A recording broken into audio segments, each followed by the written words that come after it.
You're listening to Electrician Live with your host, Paul Abernathy.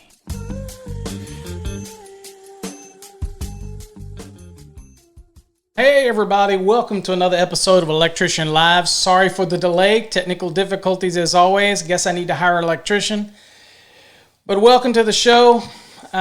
Today's episode, even though we started late, I'm sure it had nothing to do with the equipment. It had everything to do with the operator. It was operator error all the way.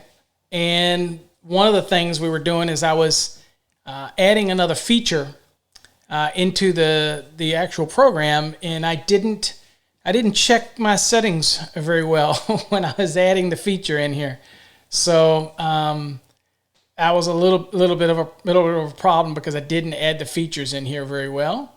So, hey Kevin, welcome to the show. Let me make this a little bigger here so everybody can see. All right. Thanks, Kevin, for coming into the show tonight. So on our show tonight, for those that are visiting with us tonight, it was also going to be sent out on our Facebook page as well, but still got to work those bugs out too. I don't like the synchronicity of the software and how it sends it out to all these different platforms.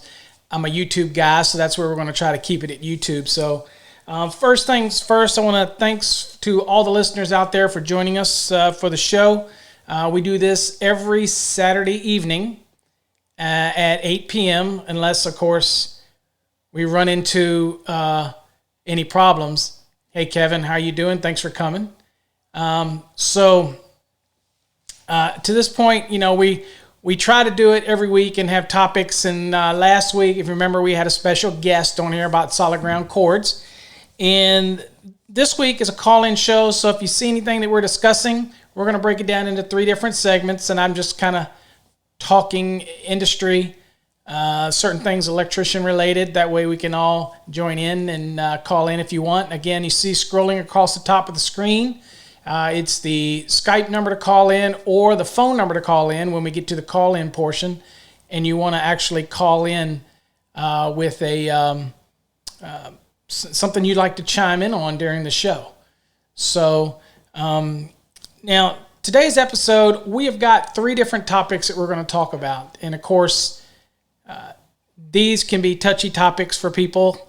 You know, you might have some opinion on them, and I might say something that you agree with or disagree with, and that's perfectly fine. Everybody's entitled to their opinion on these, but we want to talk about them because they relate to the electrician, and they're topics that have been sent to me to discuss by other people that follow the shows and things like that. So that's what we're going to talk about. So the first thing that we're going to talk about today on our show is, should I keep learning?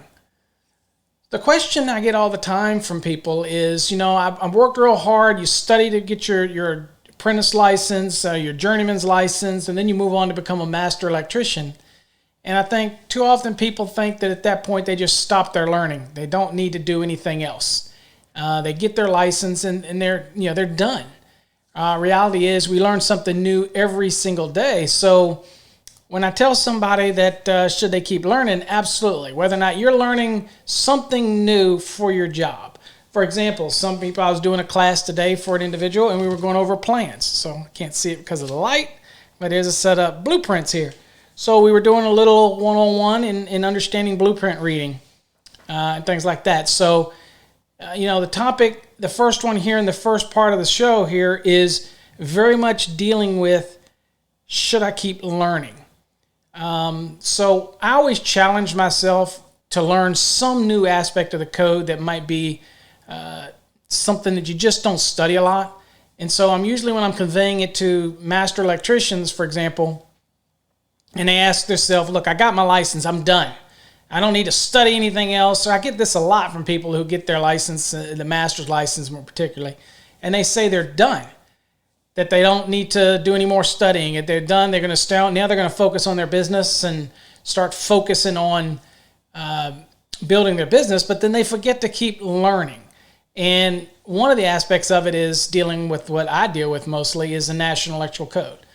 So people will do the National Electrical Code just enough to get that license, And then once they get that license, they really think that there's nothing else they need to study for, or they don't need to continually study in that aspect of it.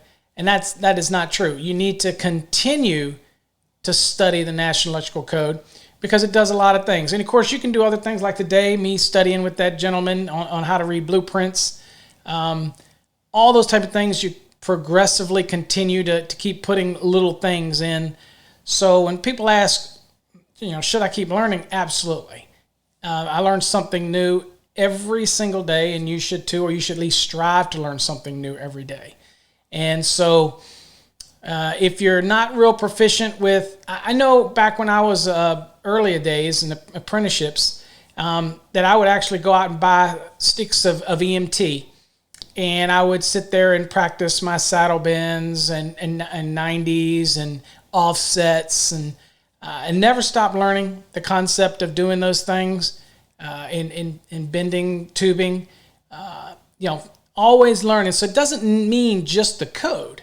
I mean, there's other things you can learn, especially within the realm of the job you do. Learn somebody else's job, okay? Somebody else's task.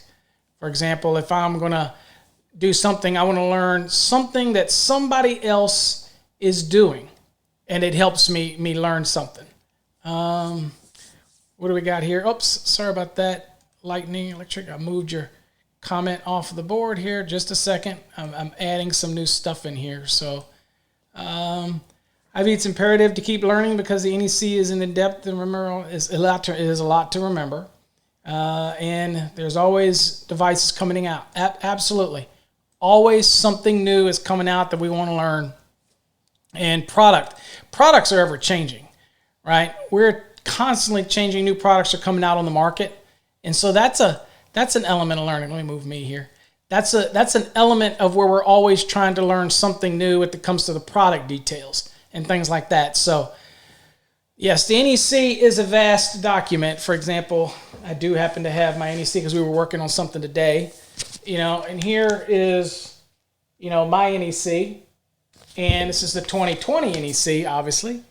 And ironically enough, I just got a notice, I guess it was, it's Friday, I think, that from the NFPA letting us know when we're going to start on the 2023 already. So many people have sent in public inputs. I have, and I've sent in quite a few of them. I'm sure others have as well.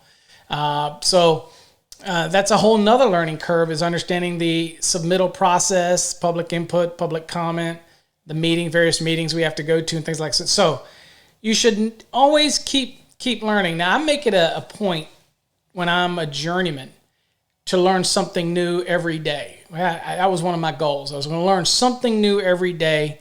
So I paid attention to the people that were around me, the masters that were around me. I worked a lot with my brother, who was a master electrician.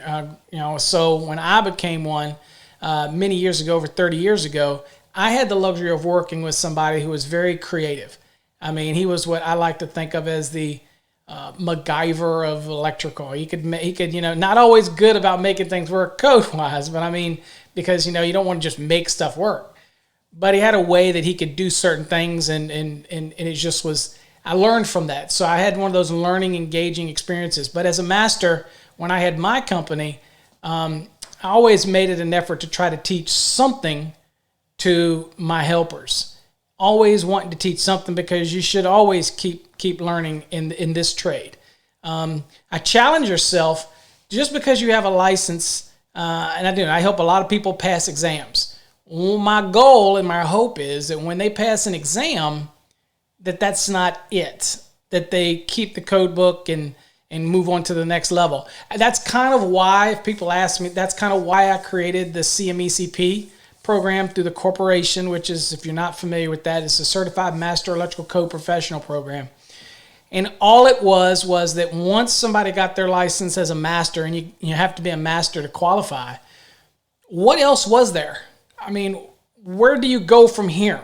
And so that's when I created that program. And it took about over 2 years to create. And then ultimately, I get all my trademarks for it and everything for the program. And we have a board of directors, and we have a review board. And it's a process to take people to the next level. We want you to not necessarily bury your head in the code, but I want you to keep learning the code, because at the end of the day, the code is a minimum safety standard, but it literally keeps you out of trouble in a lot of cases if you follow it and you understand it a little bit better. Okay, so that's kind of our thing when it comes to learning. Is you constantly keep learning, keep moving forward, and there shouldn't be anything that you don't want to learn. I mean, I always say to people too. How proficient are you with motors? If you're not real proficient with motors in Article 430, then that's a learning moment. It's not so much 100% code. It's obviously learning Article 430, but all the nuances in there that really keep you on top of if you get maybe you never do a motor project, and you might not, but it keeps you knowledgeable about it. So there's a lot of people out there that are very knowledgeable in the code. They understand the concepts of an installation, but they might not have put their hands on it, and they might have never actually done an install for that type of thing that you're trying to learn. And that's okay. That's okay, because we all, if you're an electrician or you're learning, you all know how to run raceways, you all know how to run cables, you know how to make terminations, you know how to make all the basic things. If you learn the code, then if you ever get involved in it, it's not difficult to hook raceways to enclosures and make sure you get the right fittings and all that. That's for that type of wiring method. That part's pretty simple. It's the subtle things that come to the code that we won't do right, and it could cause us to have a failed inspection, or worse, it could cause somebody to get hurt and that type of thing. So those are the kind of things that we want to think about, that always striving to learn more every day. Now, I will have mentioned that at any time during this segment, if you'd like to call in, the number is at the top of the screen, 214-945-0653. Feel free to call in, and I will connect you with the actual into the show. So feel free to do that if you want. Other than that, I'm trying to see here real quick. I noticed that now this forecast is basically based on the actual podcast, and so I noticed that it looks like the stream is not working for the video. So obviously it's either not working or we dropped off or something. But the stream is working on the actual YouTube channel. It's just not working on our website. So again, I thought I'd got it right, but again, I copied and pasted something a little different and ended up screwing up the whole thing. So I apologize for that. Those that are watching over on the video, I didn't realize that I totally screwed up the stream when it comes to the actual website. My bad. Let's see here. All right, so the next topic, and if anybody wants to call in, feel free to call in at any given time. I'm more than happy to have you call into the show, and we can have a discussion on any topic that we're talking about during the show. And of course, it isn't without any glitches, because obviously I've got a glitch that I wasn't aware of that I am aware of now. So hopefully, we get that all. I'll get all that sorted out in the short term. Let's see here. The next thing that we want to have on our agenda is we want to talk about quit or get fired. That's the next one we're talking about is, there it goes. So it is working on the regular stream. It's just not working on the website. And I will figure out why that's not streaming to the website and get it updated. But again, that's just keep your learning. Kevin, what do you say here? Kevin says, I would like to hear your thoughts on the use of ideal Ensure or Wago wire connectors. You know what? To be honest with you, Kevin, they're listed. And if they're listed for use, I don't have any problem with them. I mean, there's people that have their opinion that they're like backstabbing. They're an accident waiting to happen. Be honest with you, most of the devices and most of the connectors and all that get it tested and evaluated. and they have to go through rigorous testing in order to get a UL. Now, working for a company like I do, I know the intensity of UL testing or another third-party testing, and they go through quite a bit of testing. I know that some people will post online or post at other locations that, you know, that something happened or something burnt something up or whatnot. It was due to the connector. You know, I think you could say that about anything. There's always going to be something wrong with something. The same way I hear people talk about tool manufacturers. It's kind of funny to go to Instagram and hear people talk about how they hate this tool, hate that tool. This tool is junk. And of course, I experience when I work with one of the tools, I'm like, it's not that bad. I can make it work. I don't understand. So when it comes to fires, again, it could be other things. I don't necessarily think it's the bad, the application. Mike Sparky, I am still live. We had an issue with the start, but I am still on here and I am still live. It's not a recording. So there might be a delay, but I am still live here. So that's my opinion, Kevin, on the Wagyu wire connectors. Wago, whatever, Wago, however they call them. I don't have any problem with them. If they've been evaluated, I have no issues with them at all. Again, feel free, folks, if you want to call in. The number is at the top of the screen using Skype, or you can use the phone number, and feel free to call in. Yes, we are live, and we had a little bit of an issue with the start, but we are rolling now for the live session. No special guests this week. Again, just topic driven. The next topic that we have to talk about, again, is quit or get fired. What is that all about? So when somebody comes to me, or some of the worst things I've ever had to do is fire an employee, and I've done it. Had to do it. But there's nothing worse than an employee that causes a rift between your entire team. And they might be doing it for a purpose. You know, they're upset. They're going to quit anyway, and they just want to make it bad for everybody on the team, you as the owner or you as the head contractor or whatever it is.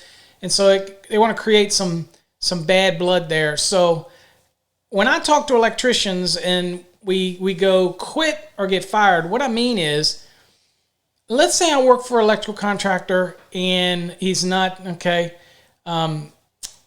taking care of me. I'm not getting raises, or I'm not getting promotions, or I'm not getting, what I feel is a certain amount of I guess respect or whatever it is as an electrician on the job.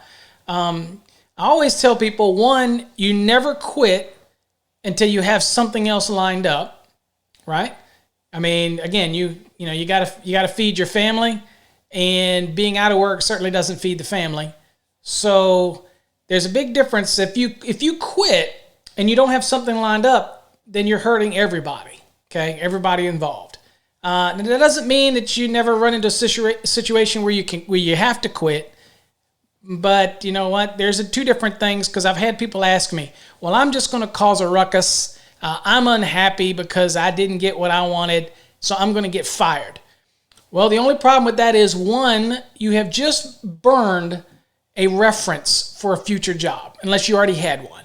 Because I can tell you right now, while the laws are now restricted on what you can say about a former employee, I can say that most of the time when I talk to people, business owners, and they're interviewing people, they'll ask me, Paul, what would you ask if you had to watch what you're going to ask? And what I would ask is, simple, point blank, I'd say, would you hire him again? Right? I mean, that's what I would say. I'd say, so would you hire him again? That type of thing. And if their answer is no, I wouldn't hire him again. Okay? Well, if that's your answer, if that's what they say, then, that's a problem. Okay? Right off the bat, I know there's a problem. They would not hire him again. And so, what's the odds that I want to work with, that I want to hire somebody if the person they just worked for said they wouldn't hire him again? Right? So if you run the risk of pushing the envelope to the point where you get fired, that's a problem, because you've now just tainted everything involved in the job that you can use for the future job. Now, if you already have a job lined up, again, and this is a small world in the electrician world around the area where you work, your name can travel fairly quickly. So if you're going to get fired, it's going to go with you everywhere. And one day you might be the owner of a company, and I don't think you want one of your employees tainting it like that and causing problems. So my advice is simply quit. I would not push the envelope to the point where you get fired. I've been watching a lot of videos lately and podcasts lately, people, I see job sites where the people are cussing like sailors out loud, causing trouble in front of owners. Maybe I'm the contractor, and and I've got my guys on the site, yet I've got the owners that are coming out all the time, and there could be a problem with them really throwing a fit, throwing wire nuts around, just acting like a fool, and it's just not the place for it. And of course, they're begging to be fired, and that's not going to work out real well for them. But you as an electrician think, I've got two choices. I can quit and go to another job. Hopefully you have one lined up. Or you can, I don't recommend you go to the point where you get fired. Okay. It's the difference between getting laid off, for some reasons, maybe not enough work, or your work is subpar to whatever the owner thinks it should be. All right, but when I say get fired, I don't mean go out there and causing a lot of trouble between all of the employees that you ultimately get fired.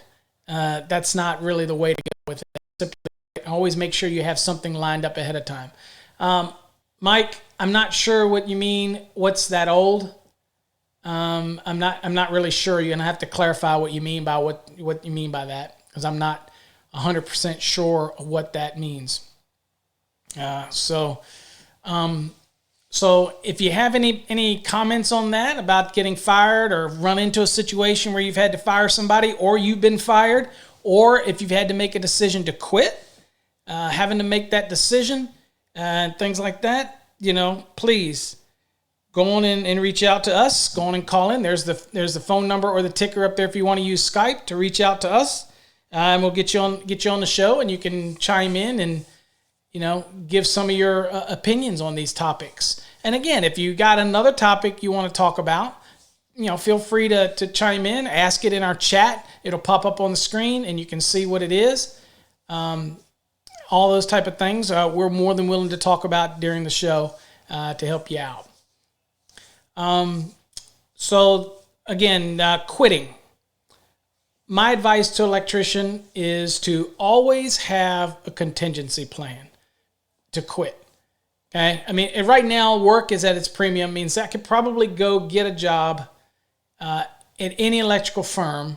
If you leave one, you can probably go to another, and it's not going to be, a big deal to find, get another job.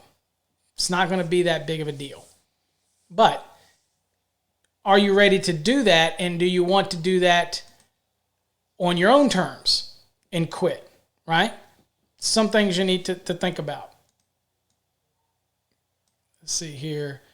Lightning Electric says, I have a lot of determination and drive to grow my electrical contracting company. I have been in the business for at least a year and have installers that know electric. However, I am handling all the business. And I got cut off from there, so it must have been a limit for you there, Lightning. So it sounds like you're handling everything. The last thing that you need is to have somebody want to get fired by simply, doing stuff on the site or pushing the envelope because they're unhappy with their situation, okay? So you handle all the business aspects, and it can be overwhelming. Do you recommend a consulting firm? When you say consulting firm, or when you say recommend a consulting firm, I'm not exactly 100% sure in what you mean as far as a consulting firm. As you get it, but the amount of money that you're going to pay out to a consulting firm, you might be able to hire somebody in-house to help you out with that, depending on, what level is overwhelming to you. What do you feel is overwhelming? is the bidding process. I just did a podcast on bidding, and we're going to have a guest on. Hopefully we get that worked out. That's going to talk about bidding and things like that, and estimating. But record keeping, it's not, if you can afford it and you're growing your business and you want to devote your time to the work aspect of it, an accountant, finding an accountant firm that will actually do it, and you just give them the information and they keep track of, so it makes taxes easier and things like that. That's not a bad way to go. Now, I always did my own up until the last 3 or 4 years of my electrical contracting business, and it was so busy because I was doing the electrical and I was doing consulting myself, and I was working and traveling all over the place teaching, and so I couldn't keep 100% eye on the guys all the time. So, and that was the case, things got out of control, and I couldn't keep my focus on what was important, and that was the actual electricians and us getting the work done. That's what paid the bills. So the last couple years, I did hire out for an accountant to do our taxes and everything as we were going through it. Today with the QuickBooks and all that other stuff, it's I'm lucky that my wife always was involved in the businesses together, so she handled a lot of that stuff. So Lightning, when we talk about consulting, what areas of the business do you feel are overwhelming that you feel like you need a consultant for? Obviously, you've got control of the electrical part. What part? It can get overwhelming, but you have your insurances. You establish that. You have your accounting. Do you do your own bidding? Things like that. All of that type of stuff. Now, there is bidding firms that you can hire to do things. Let's see here. It says the bidding process. Yes, again, I handle material, bidding, payroll, meeting the contracts. I currently 1099 that I am handling as we speak. I need a mentor or management assistant. Well, that might be that you just, you don't have familiarity with a lot of these different elements. And so, hey, yeah, I guess that's yeah. How you doing? Welcome to the stream.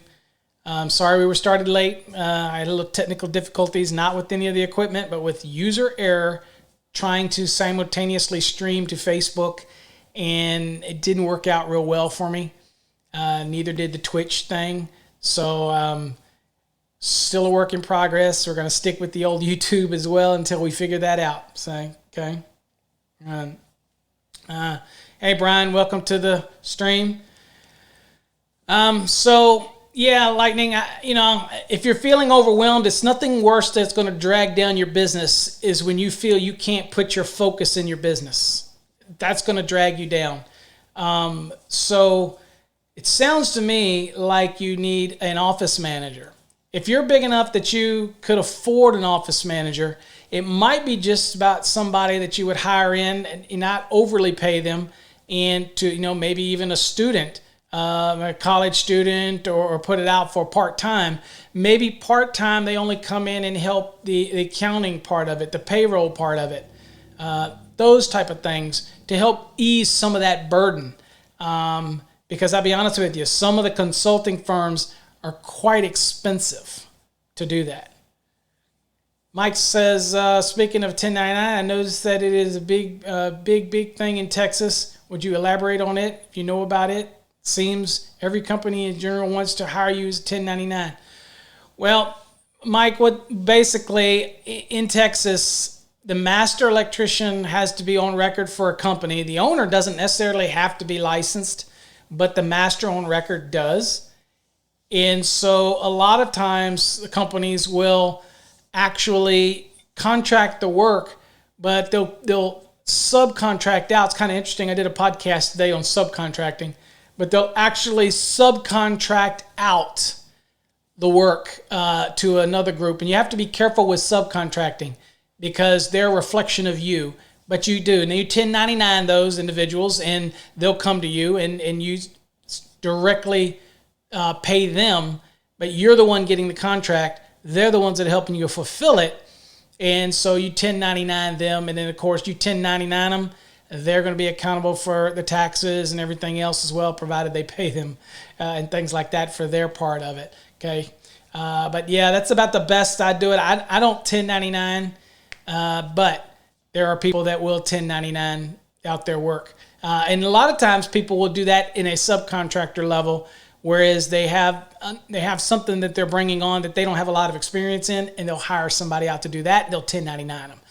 Or if they get a big project, then you'll get some lower, cheaper labor, and you'll bring them on, and you'll 1099. The problem in Texas is it works hard for electricians because you have to literally have a license to be an apprentice, a journeyman, a master, residential wireman. So every class in Texas has to have some kind of license. So it makes it harder in Texas to 1099. But for example, I could my company, Abernathy Electrical Services, for example, I could take on a project right now because I'm an electrical contractor in Texas, and I get a house, and I don't want to do the house. I'm going to charge it. I know what it's going to cost me, but I'll 1099 it to you, and you wire it for me. Let me know when you're done. Everything's good. I might even pull the permits and 1099 it. I pay you, and you get done, and then I end up getting my money from the actual general contractor or owner, and I've 1099'd you it. Okay, so, and then of course, basically 1099 is showing record of payment so that they can actually tax-wise know that you've made payment. And so I'm going to record that on my taxes that I discharged to 1099, and you're going to have to claim that as well on yours. Okay, it holds everybody accountable. But again, it's to be able to subcontract out certain parts of work that you maybe won't do. I don't know if that explained it for you, but it is big in Texas, but it's usually from licensed company to licensed company. Because again, electricians, it's tough in Texas. You got to have a license for everything. Do you have any estimating firms you recommend? You know, I don't. I do I've always done my own estimating. I always spent the time learning the software, estimating software. Actually, that was a part of the business that I enjoyed. Now, there are companies that will do this for you. There's a gentleman who's probably as good as any of them. He has a software called Best Bid Hybrid Pro, and you can search that on the internet. Best Bid Hybrid Pro estimating software, and I think he does subcontract work that will do estimating for you. But there's probably local companies that will do that for you in your area. You just need to search them out a little bit. There are nationwide chains. The only problem is if you get a big firm to do your estimating for you, they're out of touch with your local sense. In other words, the pricing and whatever the labor units might be in your local area. So it's always important to do it local. Now, I will say that I hated, you're welcome, Mike, I hated bidding. I'm not going to lie to you, Lightning Electric. I'm not going to lie. I hated the bidding. And I got a podcast. You need to go listen to that podcast on estimating and bidding, my top 10 or 11 things to keep in mind about bidding. It wasn't the doing it that I hated, because I enjoyed that. I love the software. It was really had to do with the fact that you never knew whether or not you left money on the table. And when I was a younger contractor, I was afraid to ask. If I didn't get a bid, I was afraid to ask the general contractor, even if I wasn't awarded the bid. And those times have changed.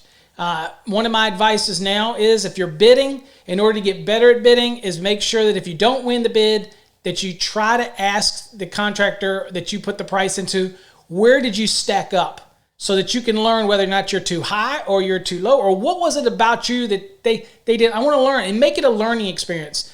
That's the kind of, be very honest with them and say, please tell me, I'm young, new in this business. I'm really trying to get better. And you'd be surprised what they'll open up and tell you.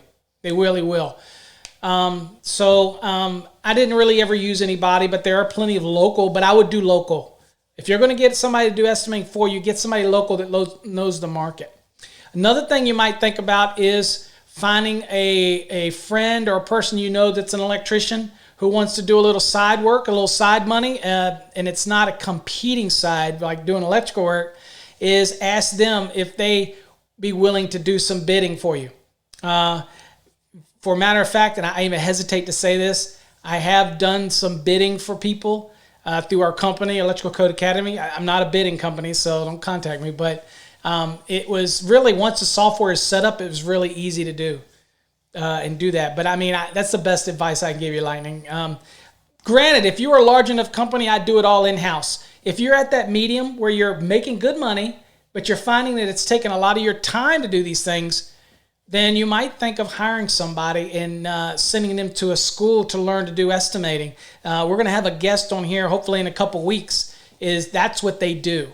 They teach estimating.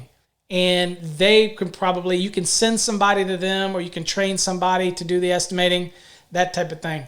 But there are national firms that will do it for you, and they'll kind of look at the market and give you a price. And some of them are per contract. So try them one time and see what it was like. But I've not a lot of experience with hiring out to people. The best software that I've ever used, well, back in the day, Brian, I used to use Conest.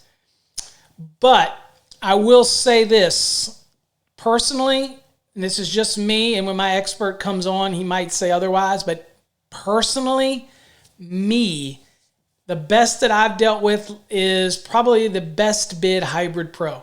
Now, you used to be able to buy that from my site, so you might say, well, he has an interest in it.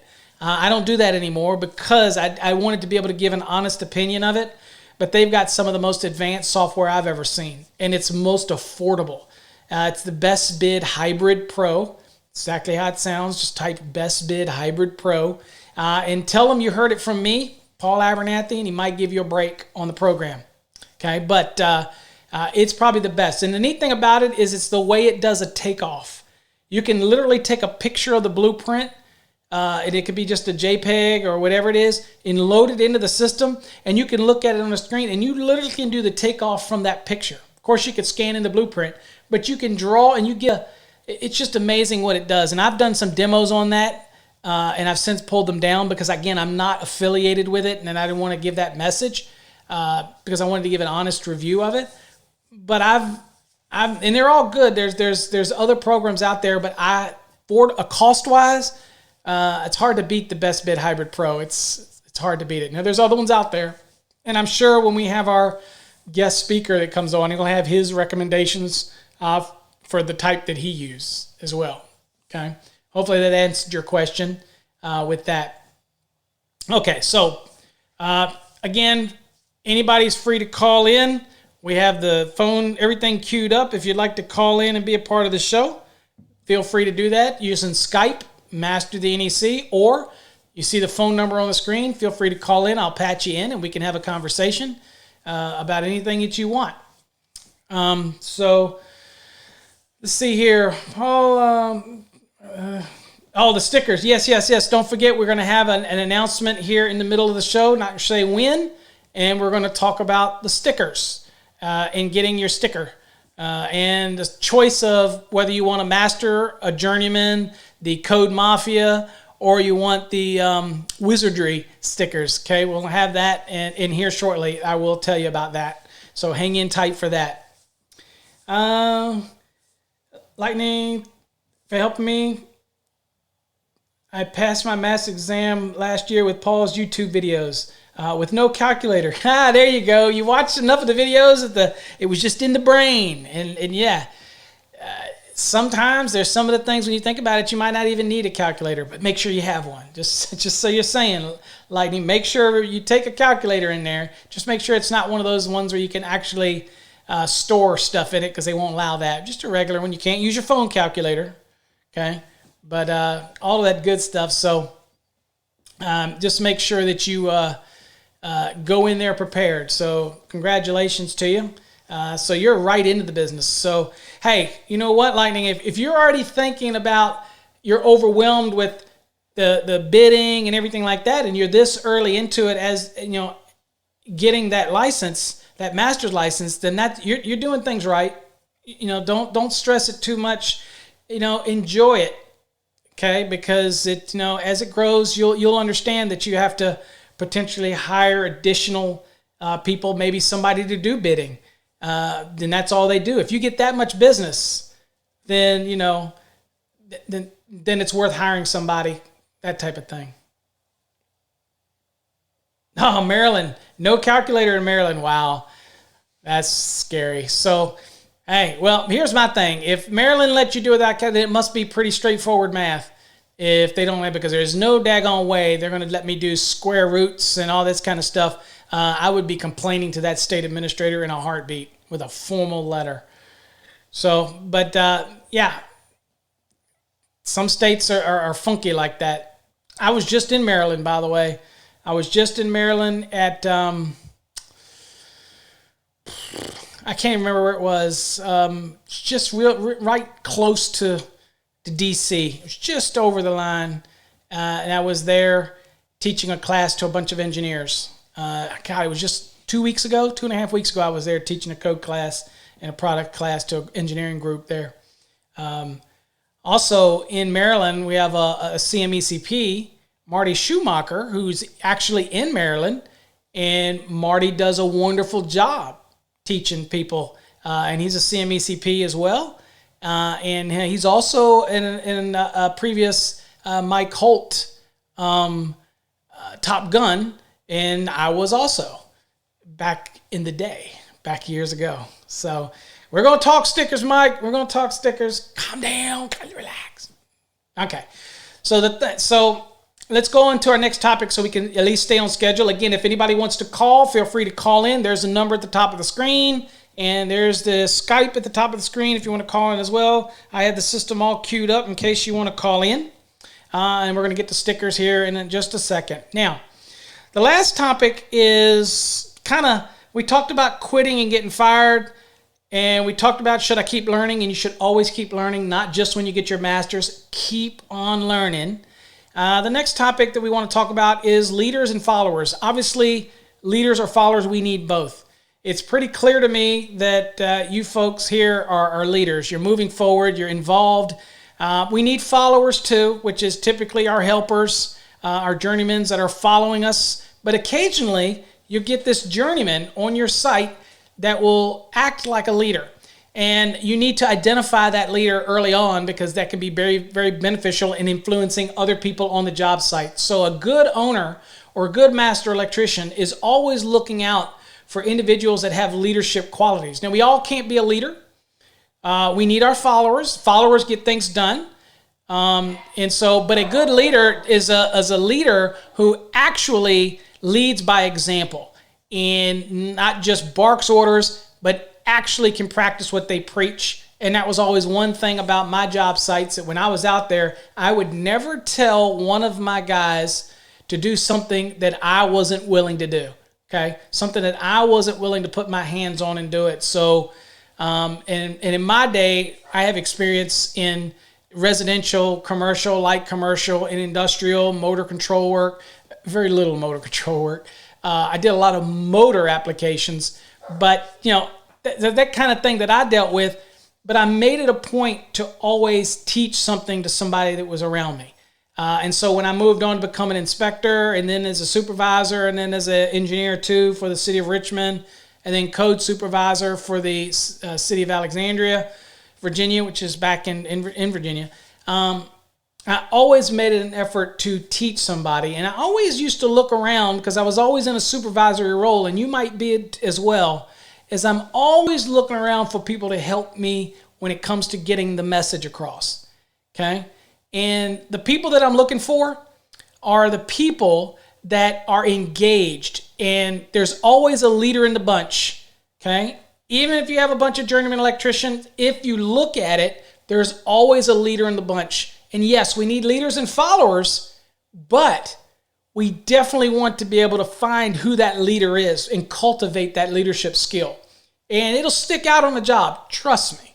Okay. Now, if I have a helper, even a helper can demonstrate leadership qualities. Okay. They might be a follower by day and a leader by night. So I need to take the opportunity to cultivate that. So what do I mean? Well, a good master electrician, a good journeyman electrician that has leadership qualities will test that leadership quality on other people and try to bring up the leadership qualities of those individuals. Now, for example, I had helpers that I saw a tendency to be a leader, and I would give them tasks where they were in charge of certain things, because I'm testing their leadership skills. Because you know what? I might have a situation where I have to be away to do something, and I need somebody to step up as a leader. And that's what we're always looking for. God knows we need followers as well to make the world go around, but we also need to be able to identify leaders. And in your company, the quicker that you can identify a leader is the best ally you're going to have in the company, and you take care of that leader. That brought us back to the topic of quit and get fired. If you're going to quit, you're quitting because the owner or the foreman or somebody is not taking care of you, and you're really putting a sincere effort in there. If you're going to quit, make sure you have another job lined up. I will never put my family at risk by quitting a job without having something lined up. But I never go into the mentality of, am I going to get fired? Okay. There's some people that literally, I've watched a couple YouTube's videos lately and watched some podcast stuff as I was preparing for this. And I literally saw electricians just acting like fools. And I'm thinking, you must be wanting to get fired. And then you end up uploading it to YouTube or Instagram or whatever so the whole world could see how much of a fool you're acting. If I'm the owner, I'm looking at that going, you're gone. I mean, it reflects badly, okay? And I guess some people will say I'm just an old fart and I'm old fuddy-duddy, and I have heard that lately, that I'm just an old fart fuddy-duddy that says, no, we're just having a good time on a job site or just playing around. Well, first of all, that's where you get hurt. Secondly, I'm paying you. If you want to play around as an owner, then you're probably not going to be in business very long. And if your people are playing around and not being productive, probably still not going to be long. It's still okay to enjoy your job, but you got to be extremely, extremely careful with what you do on a job site. But always look for those leaders. Cultivate those leaders. It's important that you find the leaders out there at all. Find them, find them, find them. Absolutely, Kevin. Zero tolerance. That's when people get hurt. All you've got to do is go to Instagram and look at some of the stuff that I see on there electricians doing, and they're posting and they're doing, and I look at it and go, I'll give you a little hint for me. And I'm not saying this is a broad thing, but if they're spending more time on their phone, more time texting, more time watching different things. Now, I'm okay if their phone is playing Electrician Live podcast or something, everybody's listening, or because we play radios on job sites and all. But if they're actively doing this all day, they're just an accident waiting to happen. Okay. And I'm not paying them for that. So, right, Kevin, you have a zero tolerance for slack workers. I do too. Doesn't mean we can't have a good time. I used to take my guys out all the time to dinner and things like that. We can have that time. But when you're on the job, it just means a little different. Now, people say, again, I'm an old fuddy-duddy, old fart. But I'm going to tell you what.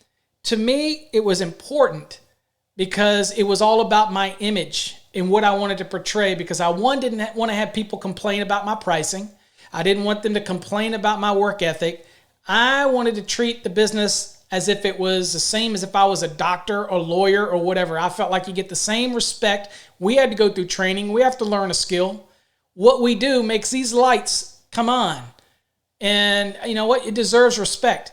Don't taint it by acting a fool. Maybe I'm just getting old. I don't know, but that's the way I am. Mike, it says, thanks, Frank. Mike says, speaking of business being that, I'm a newbie in Texas. Can you elaborate on any Austin color codes for phases is different than our places? You know what? If Austin does something different, you just got to follow their color code. I don't know anything specific about Austin. One thing I will tell people, since you bring it up, Mike, about color code, they probably do have a color code. Just, the easiest way to understand their color code is to go to their website for Austin, Texas. You go to their website and you can go to their contractor, their licensing page or their inspections page. And usually they'll have documents or a guide for the city to look at, and just be sure that you're using the colors that they want.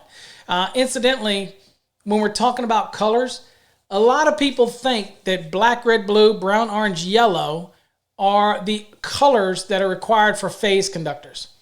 Now, they might be on a blueprint. They might be on the specifications. I see it an awful lot on specifications. The engineers would tell you on the Division 26 sheet, or they'll tell you in the general scope of the Division 1 sheet or the very first part of the specification on the blueprints. It'll lay everything out.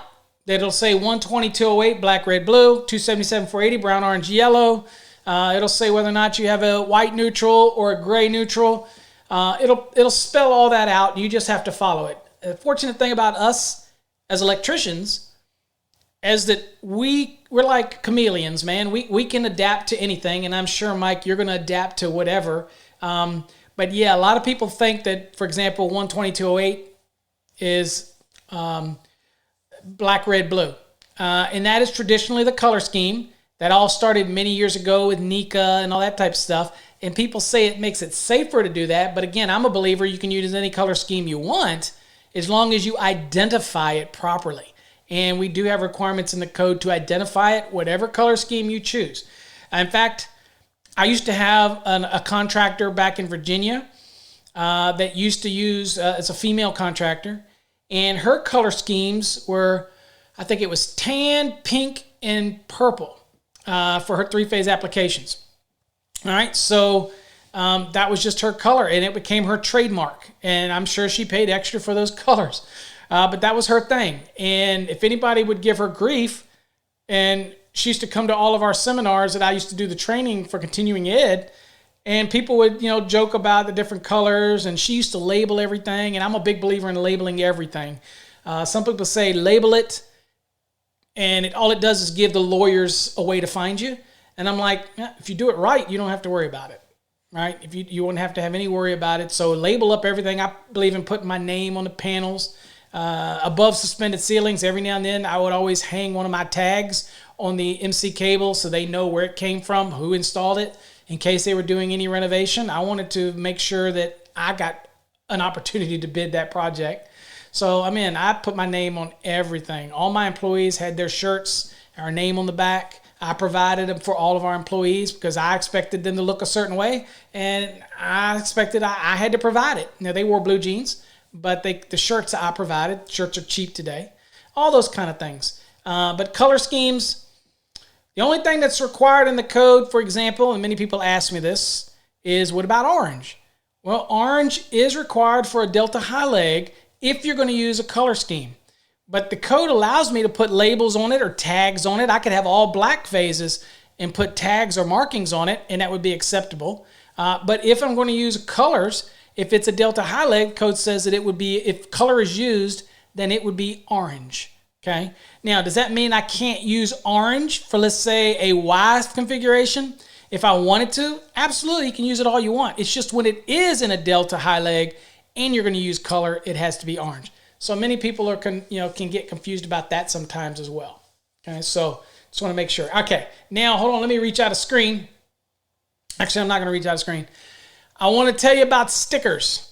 So you've probably seen the posts that we put up about the stickers. We have them. I don't have them in my hands. That's why you're going to give me your information, and here's what you're going to do. You ready? So we have the podcast sticker that's just like this logo.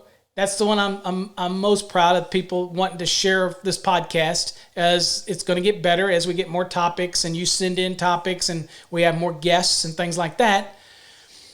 But I have other stickers that we've come up with. One is the Code Mafia. You've probably seen it with the skull. It's pretty neat. We have the one with the electrical wizardry. And we have the one, if you're a master electrician, it says Master Electrician on it. And then we have the one that says Journeyman Electrician. Then we have one that just says plain electrician. So it's pretty, you can use it generally for whatever if you don't want to designate. So we have all of those stickers available. So what you're going to do is you're going to send us an email. And in that email, you're going to put the actual subject line is, I want my sticker. And then inside of the email, you're going to actually put your address because I need to know where to send it. And we're going to send you the sticker. And so what you need to do is tell us what additional sticker you want other than the podcast sticker. Okay, so you're gonna get the podcast sticker, but then you're gonna tell us what other sticker you want, and you might get some other goodies in there too. But that's what you're gonna basically tell us so that we know which one to send you. Now we're constantly having new stickers made, and we're gonna be giving away different ones and different topics. So if you have any suggestion for a sticker, a whimsical sticker, whatever you want it to be, then reach out to us and we'll see about getting it done for you. We do all the graphics in-house, so we will create all the stickers. And we've got some square stickers coming, some rounded edges stickers coming, different things we're working on. I mean, stickers, they're great on the hats, job site. I'd love to see somebody send us a sticker on their hard hat. That would be awesome. But that's what you need to do. So I said it was a special code. The real special code is to send us an email. And what is our email address? It is info, I-N-F-O, at Master the NEC. I'll put it down here in the chat so that you all know what it is. If I can type. And that is our, as you see on the screen right there, that is actually our email address to send it. Again, I want my sticker in the subject line and then your address down in it, and make sure you tell us what additional sticker you want. Do you want the master one, the journeyman one, code mafia, code wizardry, or just the plain electrical one, electrician one? Okay. And so that's all you've got to do. It's pretty simple. Just send it out to us, and we'll get that in the mail to you. Again, I expect those stickers to come anytime. They're already on order. If you want the big sticker, now I'm going to have to go out of screen here for a second. Hold on. Okay. If you want the big stickers, we're not giving those away. Those are the big ones. You want these, you just got to go over to electricianlive.com, and then you go up there on the store, click the store, and then you can go and you can actually get this, but you can get all of our stickers in this size. The Code Mafia, everything. So they are going to cost you because they're a big sticker. The ones that we're sending out actually are 3-inch stickers, and this one is close to, I think this is close to probably 6.5. So these are the big ones, okay? All right. Looks good on a code book, by the way. The big one does. There you go. I have mine on the code book. Okay. I'll have that when I go to my code hearings. That type of thing. So, hopefully you have all seen the topics, and you have anything you want to chime in, call in. Feel free to call in at Master the NEC. If you have the Skype, feel free to call in and we can have a chat. Add something to want, maybe other people you want to know. Or you can call via the phone number. And remember, you can always call in on a cell phone, mobile phone, hardline, whatever you want. Just make sure that you mute the show in the background so that it doesn't get the feedback on your end. And that number is 214-945-0653. Moving forward, always have that ability to call in during the show. And so feel free to do so. I monitor it the whole time. If you need that, just feel free to do so. So that's pretty much that was our topics for tonight that we were going to cover. There's any other questions that you might have, I'm more than happy to take them or elaborate on anything that we've talked about because I did get a late start tonight. Again, I was trying to do a little bit something with the stream that I probably shouldn't have, so it caused a delay. So I apologize.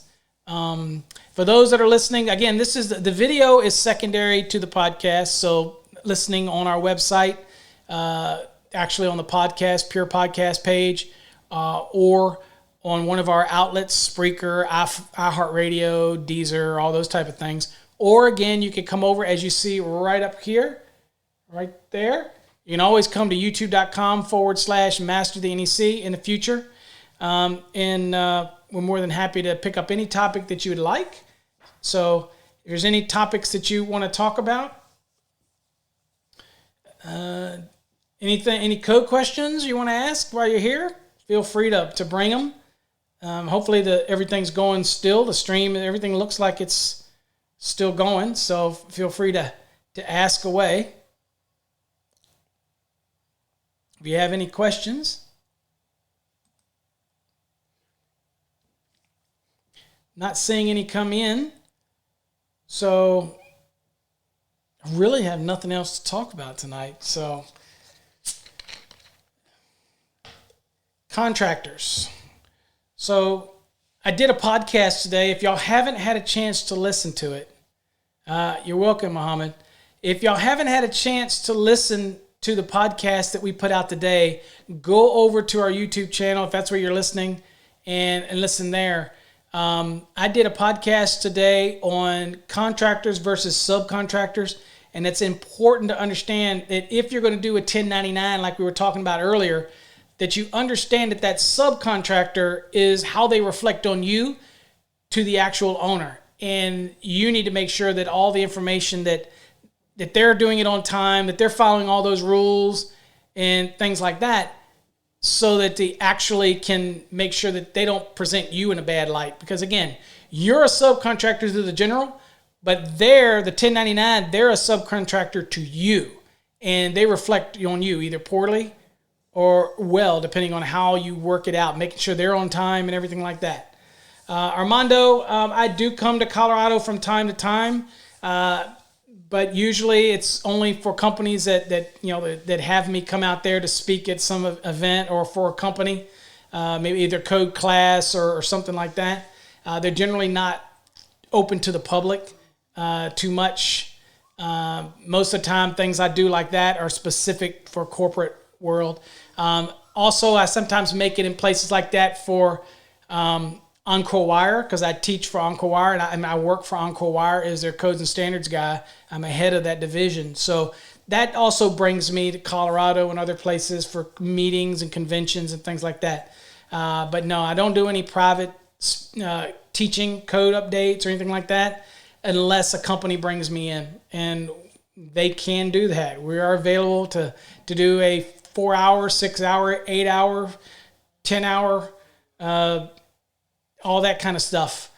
More than happy to do that. But you need to reach out to us on Electrical Code Academy. If you know somebody that's interested in bringing us to that area, we can do that. Elias, how you doing? Thanks for coming, my brother. Hopefully you caught any of the show again on here. We'll replay it again. We're just kind of chilling out, talking about some things. Now we kind of covered the topics. Jonah, union versus non-union. So what is my opinion versus union versus non-union? Hold on. It seems like I can never get this stream thing right. What is my opinion? I don't have any problem with the union. I've never been a union guy. Never been in a situation where I had to be a union guy. I see goods and bads. I think we have an upcoming show scheduled that does union versus non-union. I'd love to have callers that call in who's a union and maybe call in and get a non-union and get their opinions. I think that'd be a great show. I think I have it lined up. So if you know somebody that's a union and you know somebody that's a non-union, call in. Now, when we're talking unions, many times the union's going to have a set pay level, that whereas the non-union, the pay is all dictated by the owner and your level of skill. In a union, the pay is dictated by what the union determines or your local union decides for a specific area. So you'll have different scale.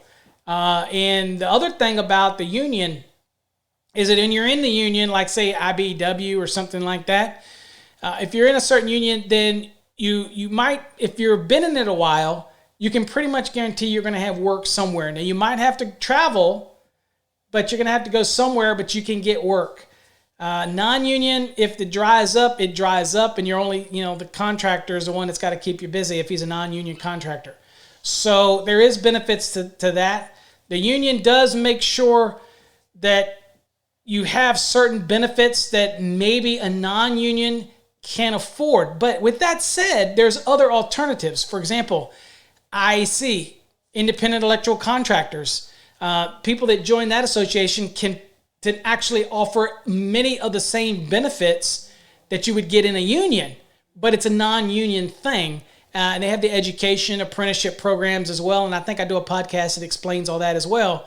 So you can get the best flavor, but you know what? Depending on where you're at in the country, you might be forced to do union route, or the company you work for goes union route. But when you think about union from a business standpoint, as an owner, I have to be very careful, because the unions, when they get large, or everybody in my company is unionized, it's going to affect obviously your burdens, your overheads, your profit has got to be something that you've got to scrutinize really closely, because you're going to have so many benefit outpays. And many times the owners pay dues for their members. It's a lot of outlay that you just better be prepared for it. So there's the benefits. And so I'm going to do a show that kind of tries to pull together. So I'm going to reach out there. If anybody's on the union side and been there for a while and in the non-union, then I want to get with you and maybe get you on one of our shows so that we can actually have a great debate about unions. My opinion is union's fine wherever you're at, somewhere in the country. Up north, union is prevalent. Down south, not so much. And again, as a small business owner, unionizing would kill me. As a big contractor, unionized benefits means that I'm always going to have workers available. So I can know that I'm going to get the project done. Those type of concepts. So Jonah, 10 years non-union, but now I'm a first-year apprentice in the union. Hey, well, there you go, Jonah. So what, interesting, I'd love to talk to you about when you start to experience and what you're seeing is different. You've had a flavor of a non-union and what it brings, and now you're in the union. So, see what that brings to the table for you. So I'd love to get your insight on that to help for a future show. So email me, send me an email, info@masterthenec.com, and maybe we can have it on future shows and we can get more in depth. I've never been union, so I can't do a union side of things. Mr. Sparky says, I've been in the electrical field since 2006. Worked around union electricians to only see them get laid off. And lo and behold, oh, wait a minute. Laid off and behold, see them working for same company as myself. Yeah, so that's the other thing. Unionized usually pulls together a large group of people for a job, but when that job is done, they pull all these resources. You got this job, and then all of a sudden it dries up, and they end up, losing it. And then when the work dries up like that in a project, a big project with a lot of union guys, they get laid off. They have to go back to the union, and they do what's called sitting on the bench. And then they're waiting for another project. And, of course, the longer you've been in the union, right, the short chances are that the jobs that come up are going to go to you, kind of pay your dues. Whereas when you leave that and you go to a non-union, it's just like a regular business. They're constantly trying to focus on getting new business, but they tend to keep you more, and this is just my opinion, from guys I've talked to, they keep you more as a family. Union is a union. You're in a family to the union, but you're expendable to the contract. Whereas if you're in a non-union, you're part of that company. Now, some people would disagree with that, and I get it, but that's kind of my take on how that goes with that type of thing. Benjamin, 8 non-metallic sheath cable wired to a 50 amp breaker, residential. Is it code compliant? Well, Benjamin, what are you doing? You got this. So what do we know about NMB? We know that NMB has to be, you can use the 90 degree for adjustment and corrections, right? But at the end of the day, it's still a 60 degrees. So we got our trusty code book, and we go to 310.16 if you're in the 2020 code book. And it looks like you're saying an 8 gauge. Well, an 8 gauge right here is good for 40 amperes under the 60 degree. So 40 amperes. So the next question you ask is, well, if it's 40 amperes, I can go over, I'm assuming copper here, Benjamin. Then I go over to 240.6. I'm going to look it up in the code book. I'm not going to use electronic tonight, guys. Just not going to do it. I didn't get it geared up for tonight. And then I go to 240.6 and I look and see the selections, and I've got a 40 amp breaker available. Lo and behold. So 40 amps. So the answer is an 8 NMB I would not use on a 50 amp overcurrent device. Now, for the cable aspect of it. Now, there's a unique thing in 210 about branch circuits that I'll talk about since you bring it up, Benjamin, is that if you go over and look at, if you're following along in the code, guys, then I'll tell you about devices. So, again, if you're going to table 210.21b3, can't see this because of the lights in the studio here. Yeah, you can't see it. And I should have done it on the screen, but I don't have it geared up. If you go here, for example, you can look at a 40 amp branch circuit because that's what the 8 is. But the question is, what size of the circuit? Well, that's 8 gauge, 40 amps. But can I put it on a receptacle that's rated for 40 amps or a 50 amp? And the answer is yes. The device could be 50 amps, but the circuit is still 40 amps. Okay? You get with me? All right, so that's kind of the whole picture, not just the wire, but the breaker as well as the device. And that is 210.21b3. That's a device on the circuit rating. 310.16 or 310.15b16 if you're in the 2017 code. 60-degree column, that's going to tell you that's good for 40 amperes for an 8-gauge copper. And 240.6 is going to tell you, well, do they have a 40-amp breaker? Absolutely. So that's your breaker. So hopefully, Benjamin, that answers everything about that question.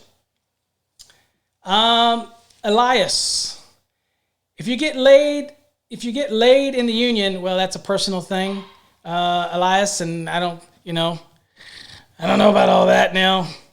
Let's see here. I got music for that one. Come on, man. So if you get laid off in the union, you get to go back to the hall and take another job call. Back to work the next day. Oh, okay. Well, there you go. So there's some two things. You never know who you're going to work for, but you're working. And at least if the union, I think your pay is going to be the same wherever you go or whatever the scale is. And when you're working for a non-union, you're pretty much in the same company, and you negotiate your pay based on your skill level, the amount of time you've been there, and all this kind of that type of stuff. Then again, it's a little different. So there is some security with the union. Now, don't get me started when it comes to striking, because the problem with strike is you can become a problem if you cross the picket line, and you know what? And you have to make that decision. But if you're living paycheck to paycheck, and things are tough, and there's a strike, and you just want to work, that can make it tough. I don't know how often they strike though. Not real often. I mean, so again, but it could happen. It's really hard for me to give an opinion on the union not being in the union. I, as an owner, I like control of my business. I like control of what I do. I like control of what I pay. I like control of my benefits that I offer and what I don't offer. And a union takes that control out of my hands. So if I'm a medium to small size contractor, then I'm okay. I want to control that. If I get really big, then all I'm doing is projects, and I need to make sure that I've got manpower all the time. Then I can see where some of the big ones like Chicago area, New York, will go to a union. I can see it. I can feel how they do that. Jonah, it says IBEW has a no strike clause, so essentially you can't strike without the international organization approval. There you go, but they still can strike. But that's the whole thing, strikes, and then affects everybody. Of course, then all of a sudden all jobs start that are working on projects with union starts shutting down. Everything starts shutting down, that type of thing. So, so there's a little bit, I'm moving around the screen, sorry guys. There's a little bit for everybody in that. So again, I don't know enough about the union to steer anything other than that. So hopefully I answered that question on that. Any other questions anybody might have? We might as well knock them out. Again, in the future, I am hoping that the streams for these shows start on time like they're supposed to. I'm hoping that it actually can do multi-stream. In other words, I want to be able to make sure, I'm trying to make sure that we go out to our YouTube page as well as our Facebook page. It didn't work tonight, and that's what caused a glitch early on. I had a Twitter malfunction. It was a connected page, so it made it a problem. Ket Soya, thank you for what you do. Where does a guy buy an electronic version of the NEC? Interesting you should say that. The only way that you're going to get, you can't get an electronic version of the NEC, at least in the 2020. You still can get it in the 2017, a PDF. But the only electronic version that you can get is a subscription base for the 2020 code, and you have to pay through NFPA to get that, and that is going to be an annual subscription. And they went away from the PDF versions because of people, sending people copies and cutting them out and them not getting the money. So they went to an electronic version. Yes, you've got to have internet to use it, as far as I know. I have it on my phone, but it sucks. I would like a PDF version. But if I was going to pay for the version online, I will tell you there's a video you can watch of mine on the YouTube channel that talks about how you can see it free. Okay? Right? You can see that it is free. There's a free version of the 2020 code available online. And you can watch it from the NFPA. You can use it from the NFPA, and it works on your phone just like the subscription one is. A little bit different, and you don't have the changes and things like that on it. Oh, I know why I moved myself. Sorry about that. But it is it's pretty nifty. You can do it straight from your phone the same way and look at it. So there is a free version, but no, there isn't a PDF version available. Mike Sparky says, Benjamin, question for you. Where and what application you're using that 8-wire? Okay, so where Mike is saying is that there's an application where, let's say, you might be using it for motors, but remember, NMB is still restricted to 60-degree column, period. Can I use it for adjustment and corrections? Absolutely. But it is very much limited, okay? So, what's your question here? It says, Mike, will you show that little code book you have there with you? I'm not sure what little code book. I have the big code book. I have this right here. I don't have a little code book, but I got the big code book with me. So I don't have a little one anywhere with me as of yet, or as of right now. Let me move over here a little bit. Let's see here. Well, best advice for a new contractor. Actually, we've got some shows coming up starting February that is going to talk about things that you need to know to be a new contractor, a new business owner, electrical contractor. So stay tuned for those. The other one you might be talking about, he's talking about a little book. Let's see here. I don't have a little book. This is my phone. Let's see. What other little books do I have? Sorry for all the noise. I didn't anticipate this. So I'm just kind of looking around to see what other little books I have. Got my Masonic book here. Let's see here. I don't know. What other little books? I really don't have any additional little books. If people ask me, do I have an Uglies book? I do not. Or I used to have an Uglies book years ago. I don't anymore. Because most of the Uglies book is just regurgitating what's in the code book. So, once I started learning the code book through the years, I didn't really need the ugly book anymore, to be honest with you. But again, it's nice to have on a job site, quick reference, but I usually keep my code book. I don't really have any other additional books that I utilize, if that's what you're asking about.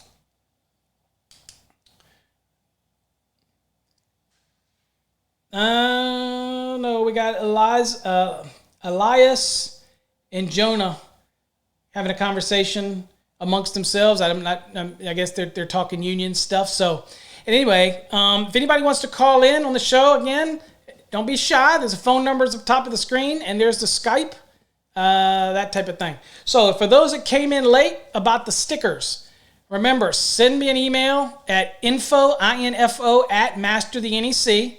Put in the subject line, I want my stickers. Put your address in the email.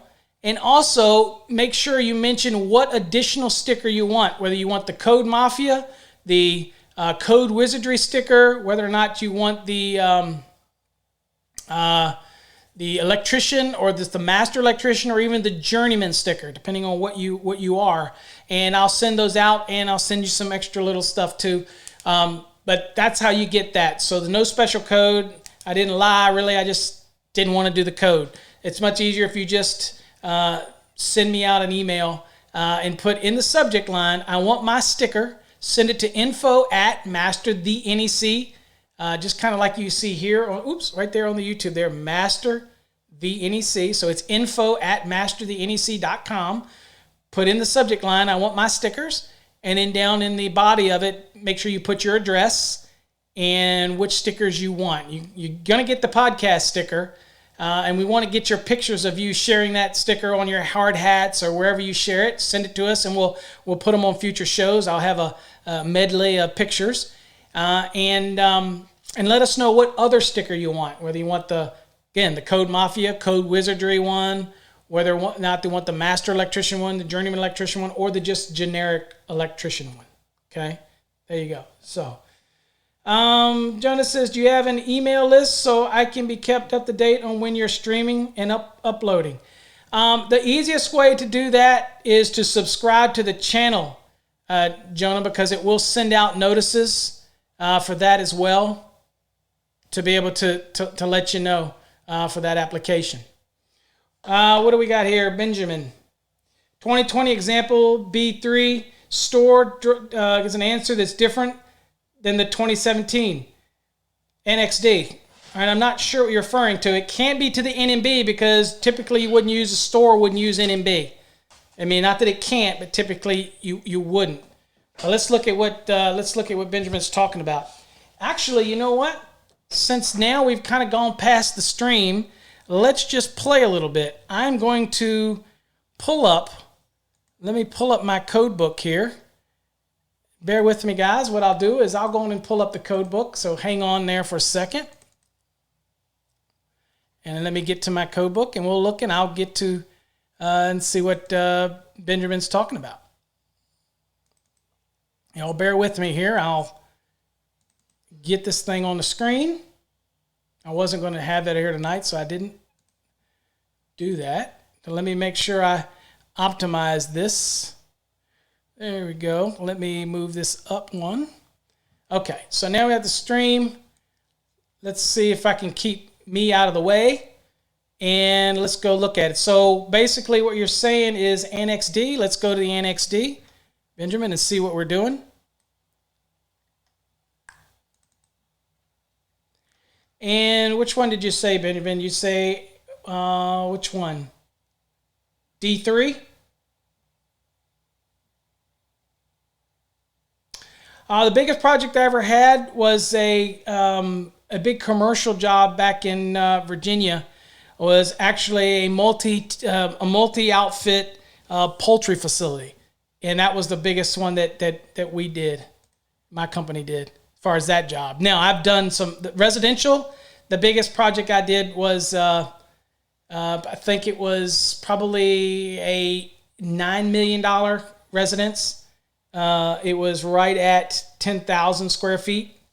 Was the I'll use the term single family dwelling. Now I worked for other companies prior, so I worked for that did big projects, but that was biggest to my company, that type of thing. And we did other ones. The reason I say biggest meant that was multiple buildings, and was more complex. So that's Elias. That's what I mean as far as my biggest project. It was multiple projects. Let's see here. Let me go back to let's go to I know in 2020, but again, we don't have the electronic version. I'd have to open up screen. I've got my hard copy, so I just want to look and see NXD in the 2017, Benjamin, to see what you're talking about. Those that are with us can follow along. So the building store, here we go. All right, so let's look at here. So I'm looking at D3, and now I'm going to get my 2020. And you know what? They could have changed something and made an addition to it. Again, I don't utilize the NXD that much, but if you're in an exam and you're in a pinch, it's something to use to kind of give you a heads up on something. So let's look at D3, the store. Let's see what's the difference here. I'm just looking, guys, so bear with me for a second. Oh, well, you know what the difference is? And I don't know if you noticed this, and I'm out of the way. Let me move me over here. There. Is that in the 2020 code for D3, it uses 9,120 as the VA for the general lighting, and the VA is different in the 2017. Now, one of the reasons why, Benjamin, is because we did have a change in how you do the lighting. So in the code, we had a change in 2020. The lighting requirements did change. and the values per square foot changed. So that's going to change the values in the back of the book. So there was a distinctive change, and of course the result of that is going to change all the examples. For example, here it's 1.9 VA per square foot. Well, in the 17 code, if you look at the 17, it was 3 VA per square foot.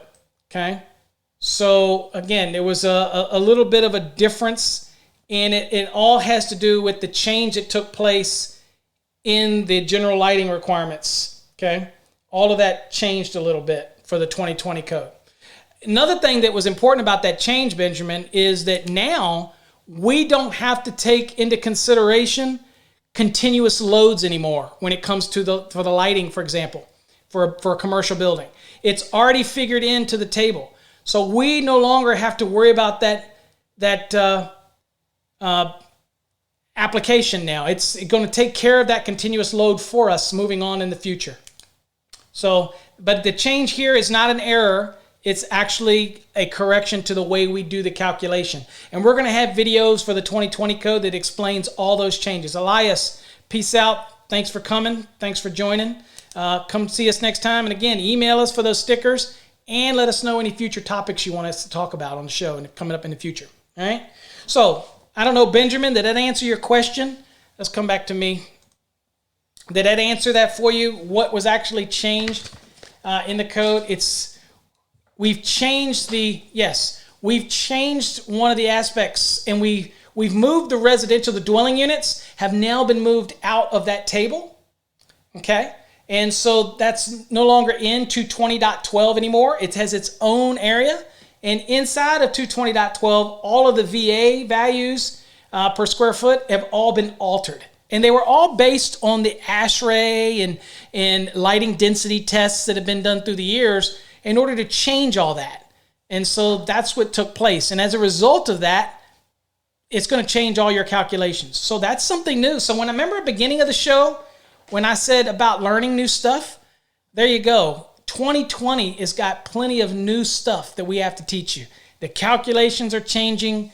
310 for the wiring types, the conductors in 310 has been restructured. There's so much new stuff to learn for the 2020 code. And guess what? We're getting ready to get started again on the 2023, believe it or not. And I don't know of any state that has adopted the 2020 yet.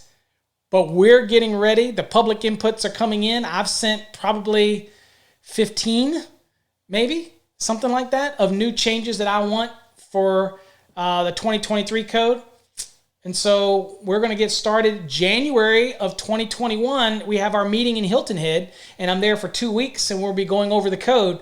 But you've got until, I believe, September to put in your public inputs. If you have something in the code that you want to change, that you think needs to, I should probably make sure I'm closer to the mic, that you want to change, please make sure you get them in. It's free. All you got to do is get a free NFPA account, and then you go on there. Once you get that free NFPA account, then you can submit public inputs. Just be prepared to substantiate them. Don't just say that something needs to change because I just want it to change. It's not going to work. They're going to file it in that round filing cabinet at the end of the table, right in the trash, right? So, yep, that's what's going to happen. All right, so do I have any other questions from anybody? I appreciate you coming on and joining me tonight. Sorry for the late start. We covered 3 topics tonight. Should I keep learning? Yes, you should always keep learning. Should I quit or get fired? If you're going to quit, make sure you have another job lined up. Remember that if you get fired because of some stupid actions on your part, it could affect you being able to use that as a reference in a future job. And just people talk. Contractors talk. Okay? So people say that you can't call somebody and get a reference anymore because of the rules. When people called me for previous references, if I wanted to call somebody, all I'd have to say is, would you hire them again? And if they said no or never or whatever, that's all I had to hear. To be honest with you, that's all I had to hear. And I didn't hire that person. I don't need anything else than that. Leaders or followers, that was our 3rd topic tonight. We definitely need leaders, but we also have to have followers. My challenge to you as an owner or as a foreman or as a master is check your staff out and determine who has leader potential and nurture that leader potential, because you never know when you need somebody that's got your back that's going to step up and be a leader. And again, we always need those leaders. Again, we have to have the followers. They're the ones that get the work done. The leaders also get the work done, but they also lead them in the task of getting the work done. And I like to have a bunch of leaders on my job. I do. I like people that own the job, take ownership of the job. It's all important to me when I'm doing that. Okay? So I didn't get any callers tonight. Nobody called in to chat live with me. Has anybody else got any topic or something you want to talk about? We're gonna end the stream. I appreciate y'all hanging in there. It was a late stream.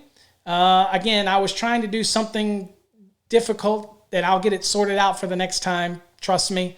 But it just didn't work right. I thought I had it all figured out, but it just didn't do it. So anyway, I guess that's it, unless anybody has any additional questions. We got a question.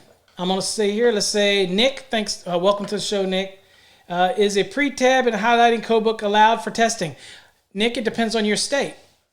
I have an actual video that I do that talks about how to navigate and find out. And that was actually we had a Tuesday night chat. It was just a spontaneous thing that I did where I went over the different concepts of where you find out the information about the state that you're interested in, whether they have a testing center that's done by, let's say, PSI. So my advice to you, Nick, is I don't know what state you're in, but chances are PSI is the testing authority in that state.